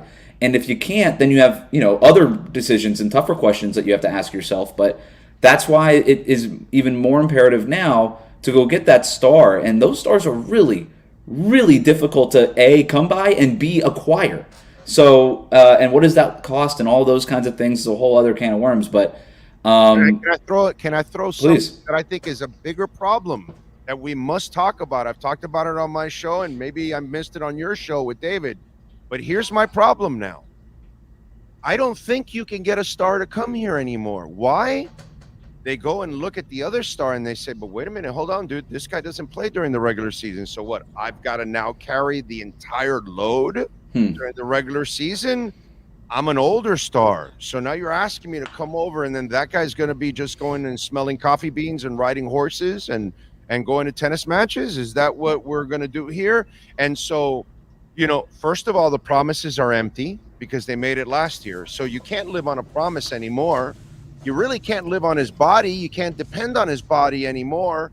And if you're an intelligent other star with his agent, you have to have that conversation. Wait a minute, are we going to Miami? And are you sure you're going to win there? Because Jimmy can't help you in the regular season. I don't think his body can hold up. So remember what you're getting yourself into. And I think now this is why he has to be traded. Because I don't think, one, they don't even have the capital to trade for a star. They're going to be outbid by everybody. I love when they say, let's see if Donovan Mitchell wants to come. Well, wait a minute, bro. First of all, we don't even know if he wants to leave. And even if he wants to leave, Miami's going to be outbid by so many other people for Donovan Mitchell because they don't really have a lot to give.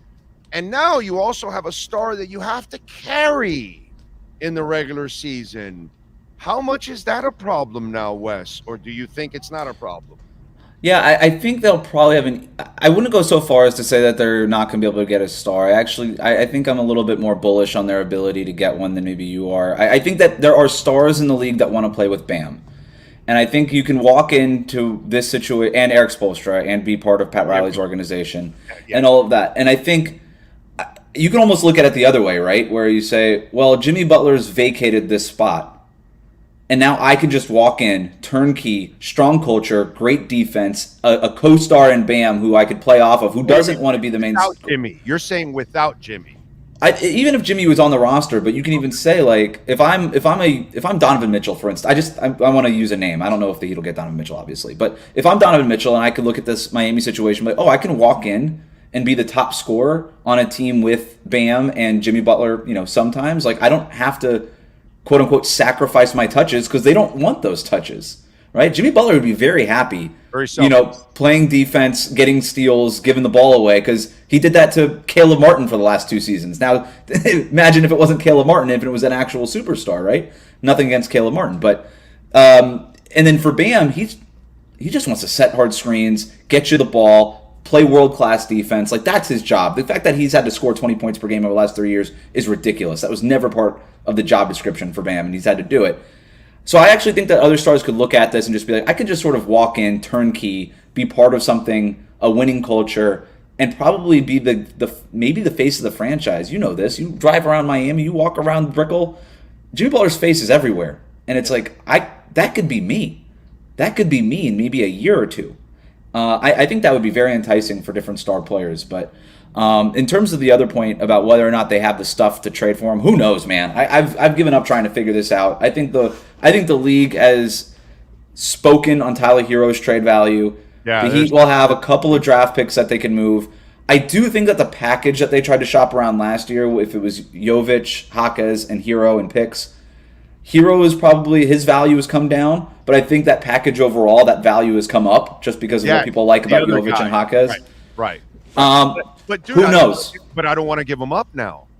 I don't want to give those. But that's guys the thing. I would rather see. Here's where I'm a little different, and I know Riley is a maniac, so he's going to want to go the other way. But I know he hates this rebuild word. He'd rather retool. I don't have a problem getting rid of Butler and then trying to build Hero's value next year to the point that maybe if he plays well, you can move him by the trading deadline, if he can stay healthy or something, and then get liquid, bro.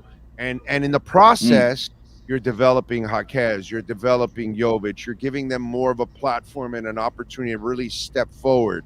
And then as you're building this young core up, and what's the Alonzo kid? What's the name of the other kid on the bench that we haven't seen yet much, but there's a little some to him there. I know I'm dying to see him in the Vegas Summer League. What's the name of that other kid? Alondis Williams? Yeah. Whatever. And then you have a first-round pick and invest in that and start to develop all of that and get a little bit more liquid. And in the next year or two, then open yourself up to then when a star becomes available. Now you've developed Jovic and Jaquez and you've got Bam. Now you can bring in a star with a young developed core around him and then maybe, start to make a run. I don't mind taking my step back like you did in 08 and 09 before you went for it in 010. You know what I'm saying? Kind of do a reset. He talked about it in the press conference. I'm wondering if he's kind of preparing us for a little something like that. I know our Heat Nation is super spoiled, but you're so spoiled that, dude, it's all right to take a step back and reset a little bit and have some fun in watching young guys develop. I don't have a problem with that. I really don't, dude. Two things on that, and I think the point you're making is a conversation that this front office really has to have, and they're not going to talk about it at Pat Riley's media session where it's always bang the table, let's go for wins and rings and all these things, but this is a smart organization that is very realistic about things. I mean, again, they did what they did in 2008 and 2009, right? They have done. This is not a team adverse to being in the lottery. They were in the lottery twice, and that's how they got Bam Adebayo and Tyler Hero, for goodness sakes. Like, we act like this team is never in the lottery. They're in the lottery sometimes, a couple times, every 10 years. But it's a real sober conversation that they have to have. the thing that you just struck is the real thing here. It's, do we want to trade Jovic, Jaquez, all the first-round picks, mortgage the future for somebody, and again, just to put a name to it, Donovan Mitchell, because he's the hot name that's out there.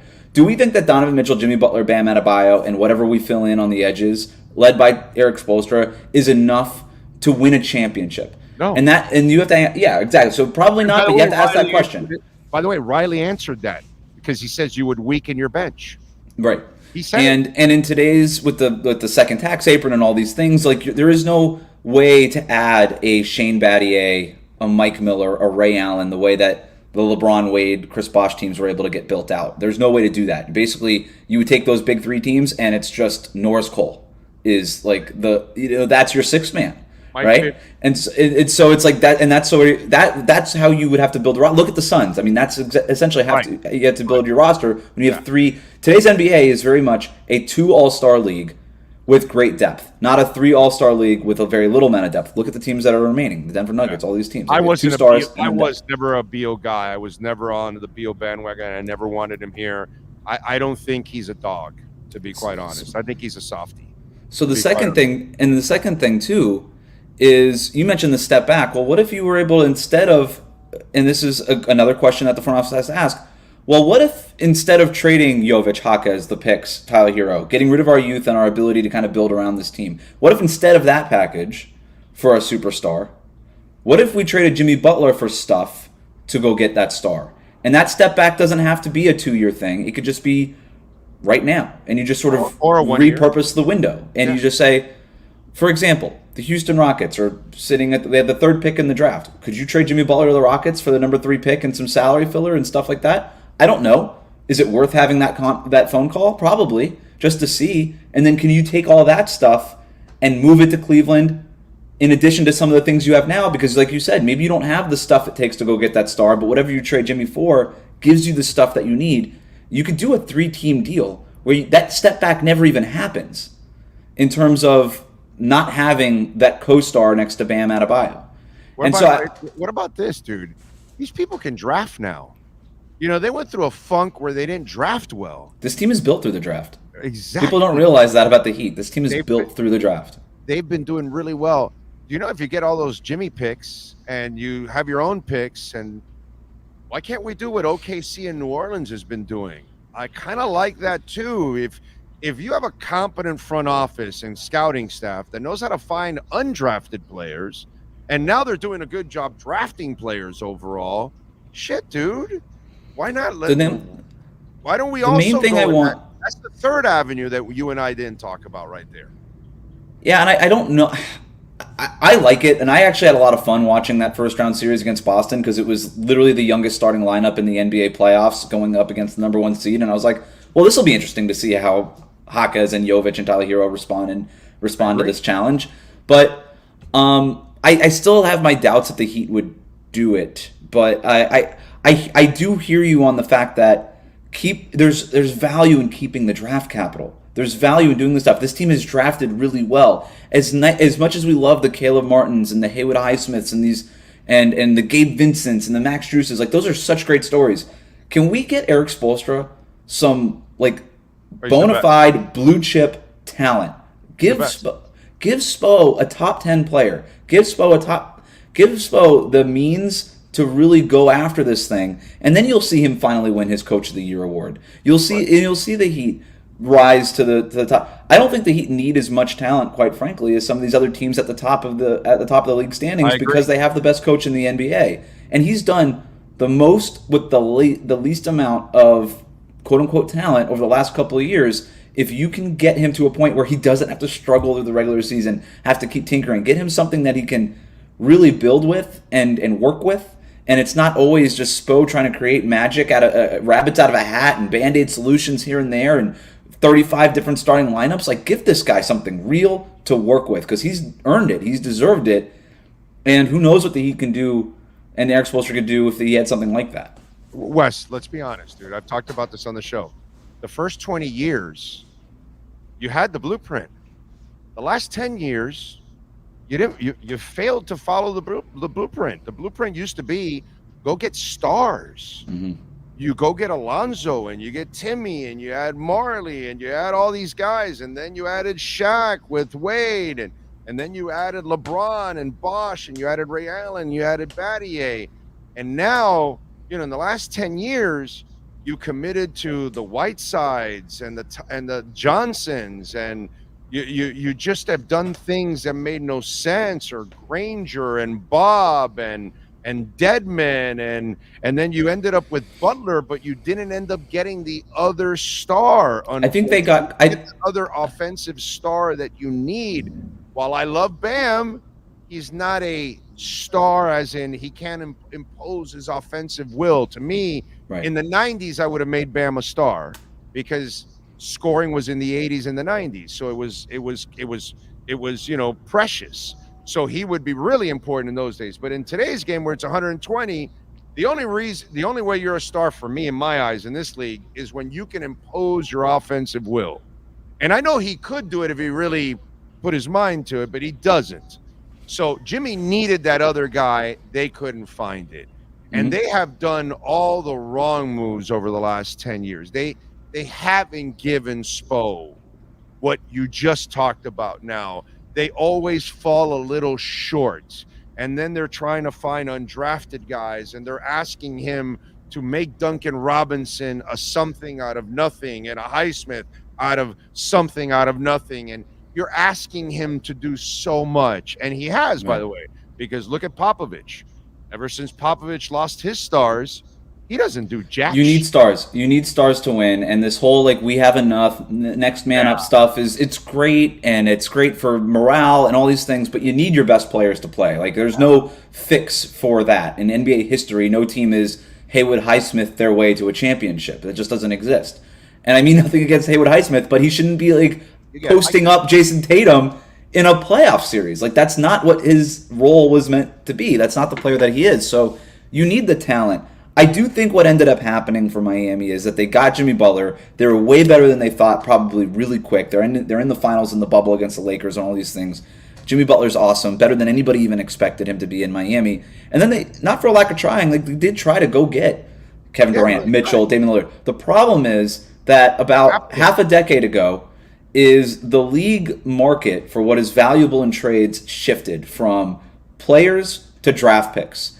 And the Heat, since trading 2 future picks for Goran Dragic, have been, which in the aggregate was a good trade, but what it did was it set them back in the draft pick count. While other teams like the Thunder and all these other teams were stockpiling picks, they were sort of ahead of the market, and the Heat were not. The Heat thought, okay, we could basically do the Shaq trade where we trade 3 good players and a first-round pick and get Shaquille freaking O'Neal to pair with Dwayne Wade. Those trades don't exist anymore. All these other teams, they just want the picks now. They want more lottery tickets. That's what these teams want. And the Heat have just sort of been behind that market for about half a decade now, and they've been trying to play catch-up with it ever since, which is why they had to develop their best-in-class developmental program. It's why they've had to do all these things. And now, I do think that all of it kind of works out where the Heat, if they play their cards right this summer, will be in a very advantageous spot going forward. Because even if they were to get stars and be overpriced and have all these difficulties like a team like the Phoenix Suns have, the thing that they have that the Suns don't is great coaching and a great developmental program where they will be able to develop those bench pieces. They will be able to develop that. But you know what? Those bench pieces will be allowed to be just that, bench pieces, depth, and not be relied on to carry the scoring load when they shouldn't be, those players. But you need the star power at the very top to get there. You need that first and foremost. So, Wes, before I let you go, what's the realistic star you think that they could go get? So I actually wrote a whole... Where does Jimmy end up? Philly?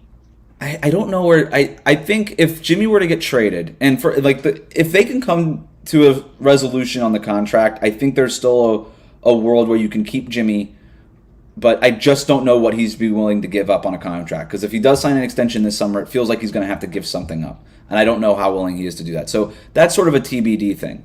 But in terms of the stars that are out there and could put them over the top, the Heat need somebody who basically averages 26 points per game. They need that level score. They did not have a single scorer this year in the top 40 in scoring. That's an insane number for a team that made the playoffs. There's 30 teams in the NBA. They didn't have a single player crack the top 44 in scoring in points per game this regular season. Stars, baby. Bananas. That's a bananas number. Yeah, you need somebody who's averaging about 26 points per game, which would be in the top 12-ish in scoring this year. And that's what you need. If you look across the most successful teams, that's basically what you need. I went down and looked at every one of those 26-point-per-game scores from last year, and I said, what's their situation right now? I keep coming back to, I don't think the Suns blow anything up. I think they stick with it for at least another year. They're too pot committed. They're not doing that. Donovan Mitchell and Trae Young. Those are the names that keep popping up. Donovan Mitchell and Trae Young. No Trae Young.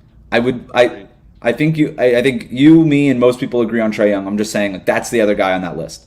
So then it's Donovan Mitchell. The Heat have to do everything they can, I think, to make a real play for Donovan Mitchell if they want to maximize this iteration. And I think that even might include Jimmy Butler. If they want to do that.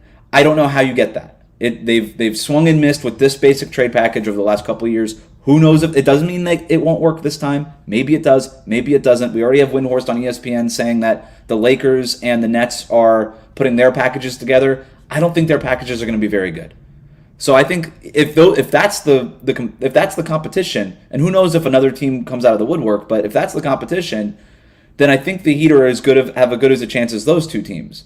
The question is, what do the other 26 teams in the NBA think about Donovan Mitchell, and are they willing to risk it the way that Cleveland was, the way that Milwaukee was for Damian Lillard? So let me ask you something. Yeah. The screwed up part is the reality. Riley hasn't really recruited a star since Shaq. Wade got LeBron, Bosh, and Jimmy. So, that's I as much as I love Riley and I back up Riley to the death, and I'll never ever say to Riley can walk out whenever he wants, because I was one of the idiots, Wes. I'm old enough to say, no, yeah, let's bring in Jimmy. Don Shula's days are done. And I said to myself, I learned my lesson then. When you have it good, even if it's rough roads, I'm going to stick with my guy. I'm going to do the Top Gun line. I'm going to stay with my wingman. Mm-hmm. And I'm going to stay with Riley. Even through some of the rough patches here in the last 10 years, I'm staying with him. But reality is, Riley really hasn't brought in a whale since Shaq. It's been Wade, the secret weapon. So it's not Riley's job anymore, bro. Huh? It's not even Riley's job anymore, I would argue. That's on Eric Spoelstra, who's part of Team USA. That's on Bam Adebayo, who's going to be on the Team USA roster. We all know this is where all the recruiting starts, right? Is over the summer for Olympics, for World Cup stuff, for Team USA.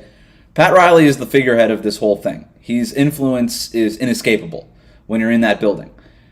But he has set the stage and has allowed now, I think, Eric Spoelstra to be the coach that players want to play for, and Bam Adebayo to be the co-star, the wingman that players want to play with. And so I think that would be the argument is Pat Riley's job isn't to throw the rings on the table anymore.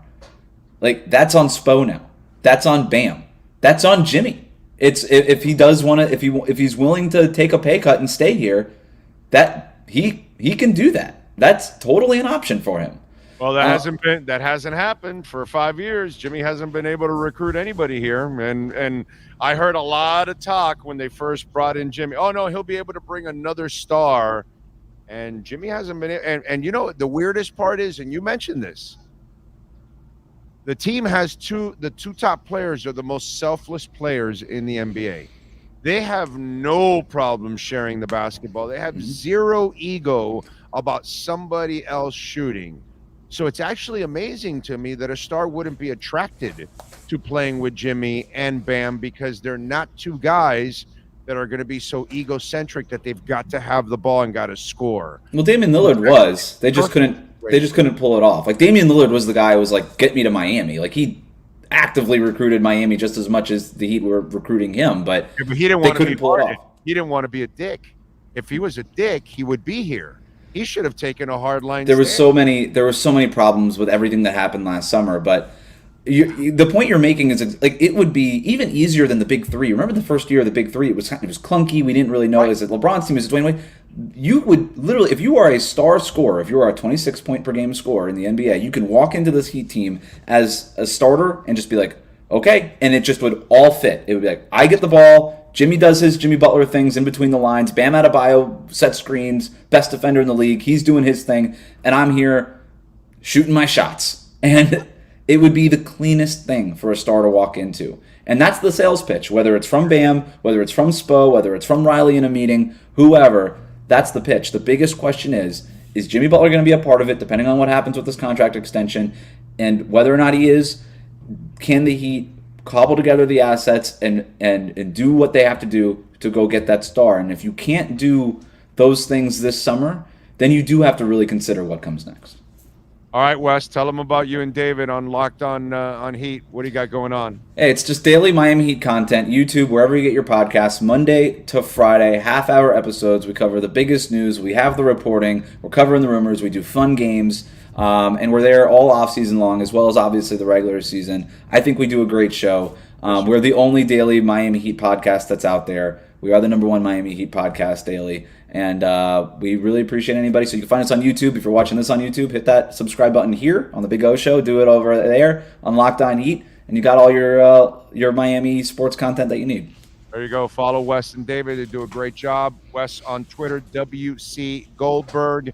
And catch them Locked On Heat. Wes, thank you for taking the time, man. Excellent conversation. Appreciate you. Appreciate it. Thank you, sir. There you go. Wes Goldberg, good stuff. Talking some Heat basketball. What's going to happen? All I know is Heat, if anybody in the Heat organization is watching, it's all right to take a step back. It's all right, man. You guys have given us so much. But don't get so desperate that it puts you in a position where you set yourself back, man. You know, you just don't need that. You really don't. We're out here, by the way, at Toyota of Hollywood, 1841 North State Road 7 here in Hollywood. My man Herbie Lopez running the show out here. Appreciate all of you out there as always, keeping it locked in. Anything? Let me see. Oh, I'm sorry, Frankie. What do you think a reasonable amount that Jimmy should get if the Heat extend him 2 years? I don't think, first of all, I don't think they're going to extend him at all. I think they're going to wait till next year if they have to stick with him for this season. Okay? So if they have to, then that will be then they'll talk about it then. But I think they're not going off of any more promises. He's going to have to prove that he can play next year. And if he can't prove he can't play, he's not going to get no extension. So I don't, that'll be my I'll tell you that's the way I think it's going to end up working out. We should make a Sportstradamus shirt. That's not a bad idea. We do plenty of predictions. We do. We are way more successful on predictions than any. And boy, we don't do like Mickey Mouse predictions. We do some hard hitting predictions that nobody would ever do. Okay? Nobody. So yeah, that might be the Sportstradamus one. Might be good. I like that, Ron. I like that. That way Miami has enough money to still make some other moves. If they extend him, they have no money now, bro. They're in that apron and they're really close to the second apron. So I don't think so, my man. I don't think that'll be the case, to be quite honest. Let me see what we got going on. By the way, Bitcoin has crossed over the 65,000 mark. 65,225 now, actually. What happened? Oh, the camera. Oh. So the camera just moved because of the wind. Yeah, it completely got it went away from the show. All right. Wow, you nailed it pretty good, bro. Right there. Damn. You're gonna have to I don't know. You have to lock it down hard, bro. That is funny. That is funny. Sportstradamus, that's a good one. We might do that one because that's relevant. That one goes along with the show because we do a lot of hardcore predictions. I like that one. I like that one.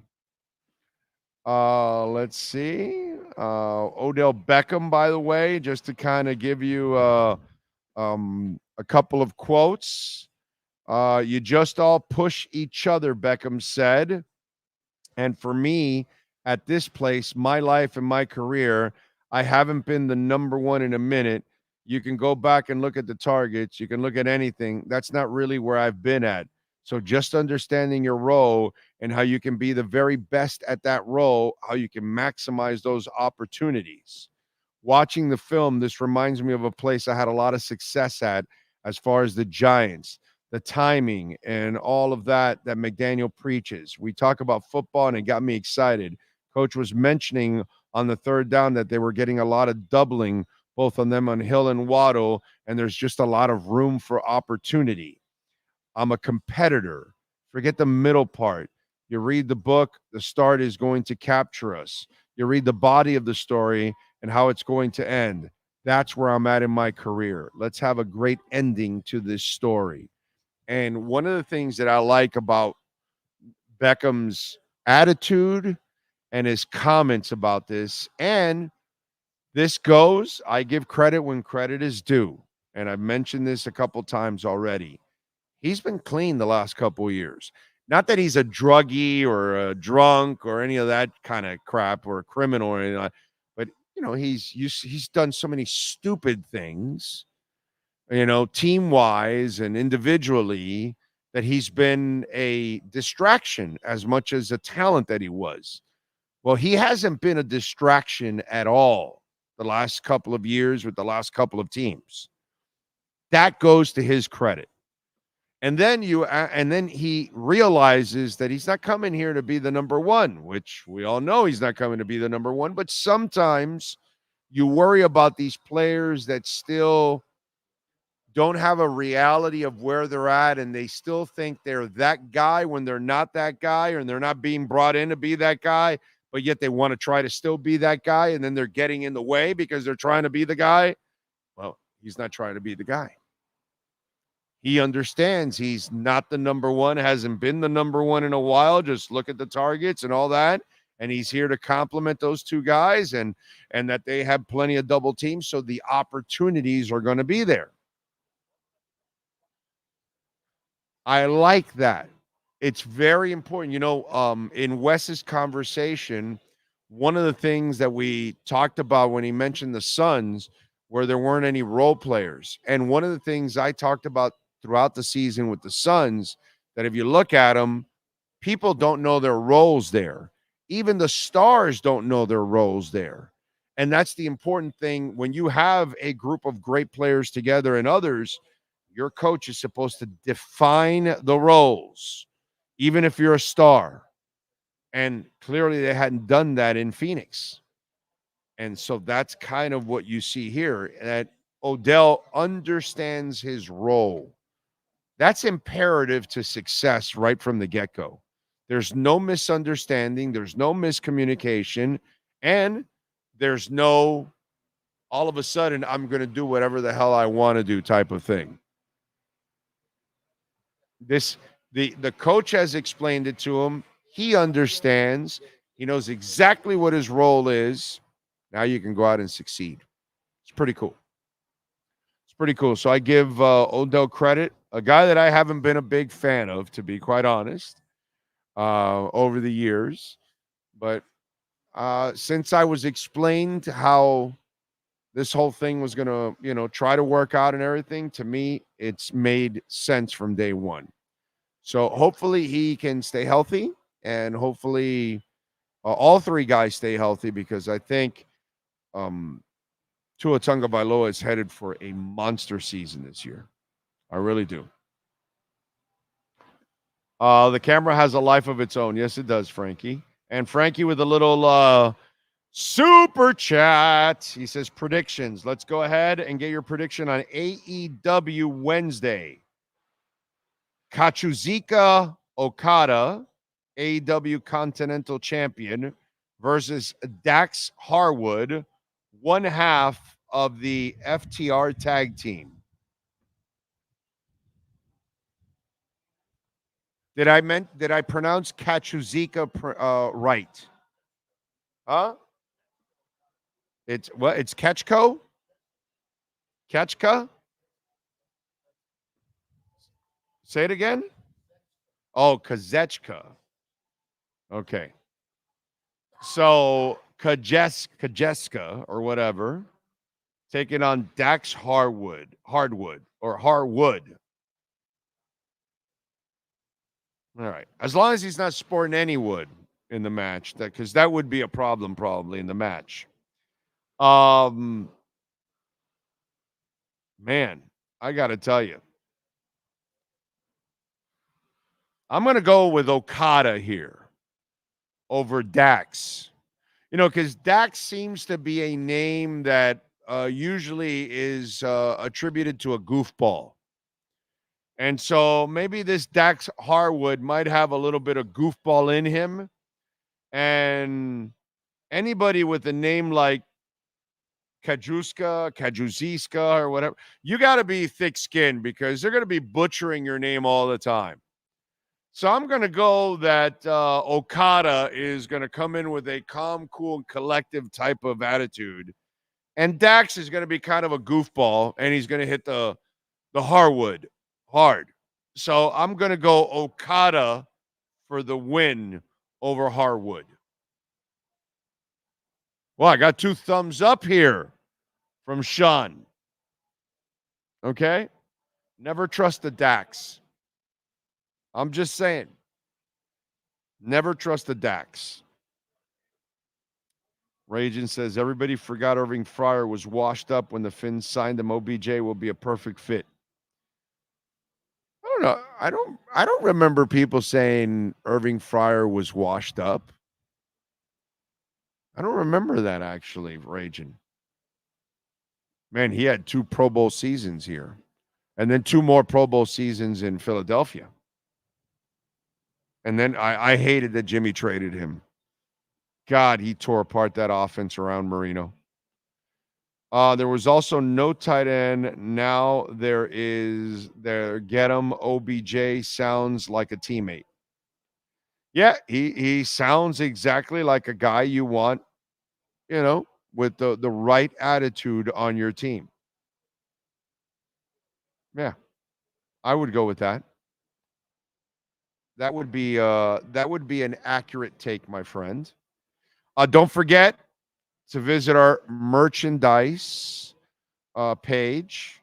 You can go to bigoradioshow.myshopify.com. There is the merch QR code. We added some new shirts yesterday.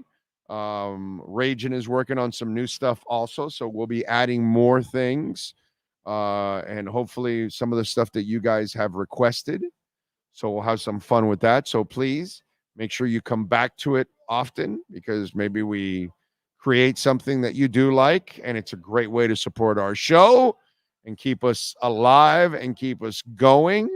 So, and spread the word too. So you're wearing the merch, people will see it. And maybe they'll find out about the show, and maybe they'll ask you about the show and that kind of stuff. So it's a great way. Also, make sure you hit the like button while you're watching. Appreciate all of you out there as always. Thank you, thank you, thank you. I don't know about let me see something here. Let me check if I do this. Does the other stuff open up? There we go. Okay, remember Cash App or Venmo at Cash Big O Show. That is Cash Big O Show.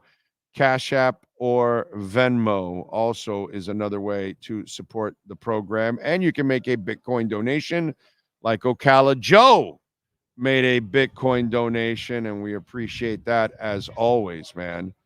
And Bitcoin continues to climb, by the way. Where's it at right now? Let me give you the latest on the Bitcoin, because it did get over 65,000. Just to make sure. It is at 65,376 now.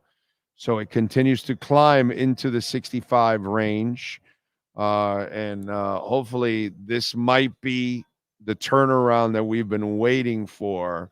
It is up 6.6%, and it continues to climb. It's at 65,395 now, folks. So props to Bitcoin. Hopefully it'll be at 66,000 shortly. Would be very nice if it can get to 66,000 and more. We would like that a lot. What else do we have to talk about on the show? The Jags, man. They end up cutting a $1.4 billion agreement to rebuild Everbank Stadium. The Jags received approval for their plans to rebuild Everbank Stadium as part of a $1.4 billion deal with city leaders. The franchise and city to pay $625 million each for the project. The city of Jacksonville to contribute $150 million to help prepare Everbank Stadium for construction in 26. No new taxes will be introduced to pay for the rebuild. Deal also includes a 30-year lease, keeping the team in Jacksonville. All preseason and playoff games to be played in Jacksonville, with the franchise to keep the option of playing one annual game in London. The rebuilt open-air stadium will have a capacity of 63,000, will include a translucent covering that promises to lower outside temperatures considerably. Once expanded, it can potentially host 71,500 fans, allowing the venue to accommodate major events like the Gator Bowl. Jaguars owner Shad Khan has agreed to pay for all construction cost overruns. He will assume day-to-day operations of the venue, as well as taking over the majority of future game day expenses. The Jags are hoping to begin construction after the 2025 season and plan to play in front of a reduced capacity in 2026. For the 2027 season, they will either host games in either Gainesville or Orlando, with Daytona Beach International Speedway now ruled out as an alternative venue. The proposal to rebuild will be voted on by Jacksonville City Council in late June. Should it be passed by a majority, NFL owners will then decide whether to approve the project in October. They're going to approve this thing. Why? It keeps the Jags there in Jacksonville for 30 years. You heard the key: no new taxes for the public. So that's the key. And they'll end up approving it. They usually do. So, and all your preseason and your playoff games will be played in Jacksonville. They'll just move one of the regular season games to London. They've kind of been a London team for many years now. They've been the team that plays the most in London, so I would imagine that they've built up some kind of a following also in London, at this point. So that kind of makes sense for them. But in the end, this will allow them to keep the team there. And I know that there was some talk that Shad Khan wanted to build like condos and a mall, and like he wanted to really build it out so that way they had all kinds of revenue streams coming in, which would kind of offset some stuff, and that would help them out. And I know that kind of failed. I don't know if that's going to be revitalized or talked about or whatever, because it doesn't seem like it was mentioned there in that story. But good stuff for Jacksonville, because that's one that most of us have thought they've been on life support forever. It's like, is it really going to survive in Jacksonville? What happens to Daly's place? That goes by the wayside for now. I would imagine that also is, they're building something to replace. They try to have the same, because it's a revenue stream. Yeah. No. Yeah, and the wrestling is a revenue stream too. No? You're a freaking comedian. AEW profitable? Okay. No, it's not? No, they're TV deals, yes. Oh, okay. All right. I thought I would imagine, dude, I thought wrestling by now is popular, like profitable in almost all levels. No. Except maybe local levels, but I would imagine that AEW, NXT, WWE, whatever the hell, all of them. I mean, all those top ones are got to be profitable by now, right? Because they all have TV deals. To a thing as far as like the TV deals, but right now they're in flux on the TV deal because Warner Brothers is their home, and they're trying to find out if the NBA is going to take them or not take them, and now they're in flux. They're waiting to find out because, God, but that shit is so popular, dude. Yes and no. It's how is there a no? Odd because AEW has not. Really? Caught like they've lost some of their. They were stronger when WWE was weaker. Now it feels like their show again. This is going off TV ratings and everything like that. Tonight they're doing a show. Tonight they're doing a show. They had 38,000 capacity. 32,000 seats were 3,200 seats were sold. 38 was capacity. So again they're selling okay with what they're doing, but it's not hitting like what. Whereas WWE's doing business above and beyond. Although they're monsters, right? Yeah, but also what they're doing too is you have to remember they're saying over the last 4-year period, a couple of those years was the COVID years. So App for Life says they're hanging on by a thin thread.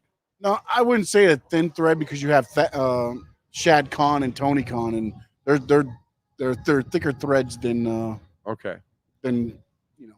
they've got money in as you can tell right there in that article. Tony Khan's going to cover $625 million, yeah, and he's going to cover any overruns and day-to-day operations, and they've got money, and it just depends on how much they want to. You won't have that many overruns if the private part is running it, because all you have to do is go look at the Moss family. They were if you put Fort Lauderdale and Broward County to build that original stadium that they built, Moss family built that stadium in 8 months. 8 months. The city of Fort Lauderdale and Broward County would take 2 years to build that same stadium. I mean, shit, we were in charge in Miami to build the arena and it got on fire. That's how incompetent city building usually is. Just, the Palmetto was under construction for like 25 years.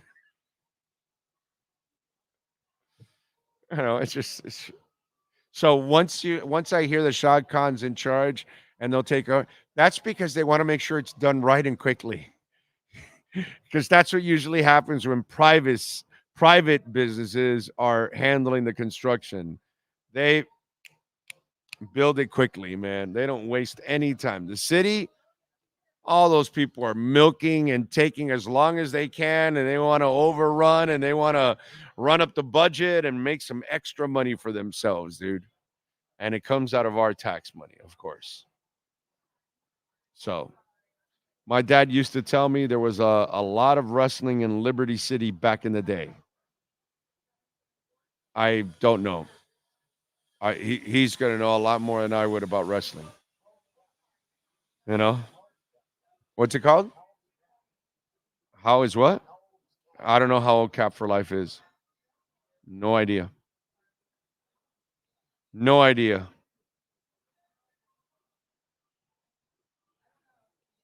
There you go. Thank you, Ocala Joe. I just remembered I sent you a rocket. Because, of course, Bitcoin is going to soar. It's at 65,353 right now, which is a beautiful thing. Hopefully, this is the run that we've been waiting for. The rebound that we've been waiting for would be really nice. What happened? Got some news? What do you got? Well, Athletics reporting Netflix will stream 2 NFL games on Christmas Day and at least one in 25 and 26. But Yeah, they'll have two they on- have a 3-year deal. Yeah, I forgot about that. I didn't mention it. That Netflix signed a 3-year deal with the NFL to air games on Christmas. Basically, NBA, it's over for you, bro. There those days of, we got to watch the NBA on Christmas Day. That shit is over, dude. You're done. Football has taken over, and you're toast. I just opened up the article and said a new Christmas tradition. Yeah, of course. Basketball will never compete with football, dude. Nothing competes with football in this country. It just can't. It won't. No. You just have no shot at doing it, unfortunately.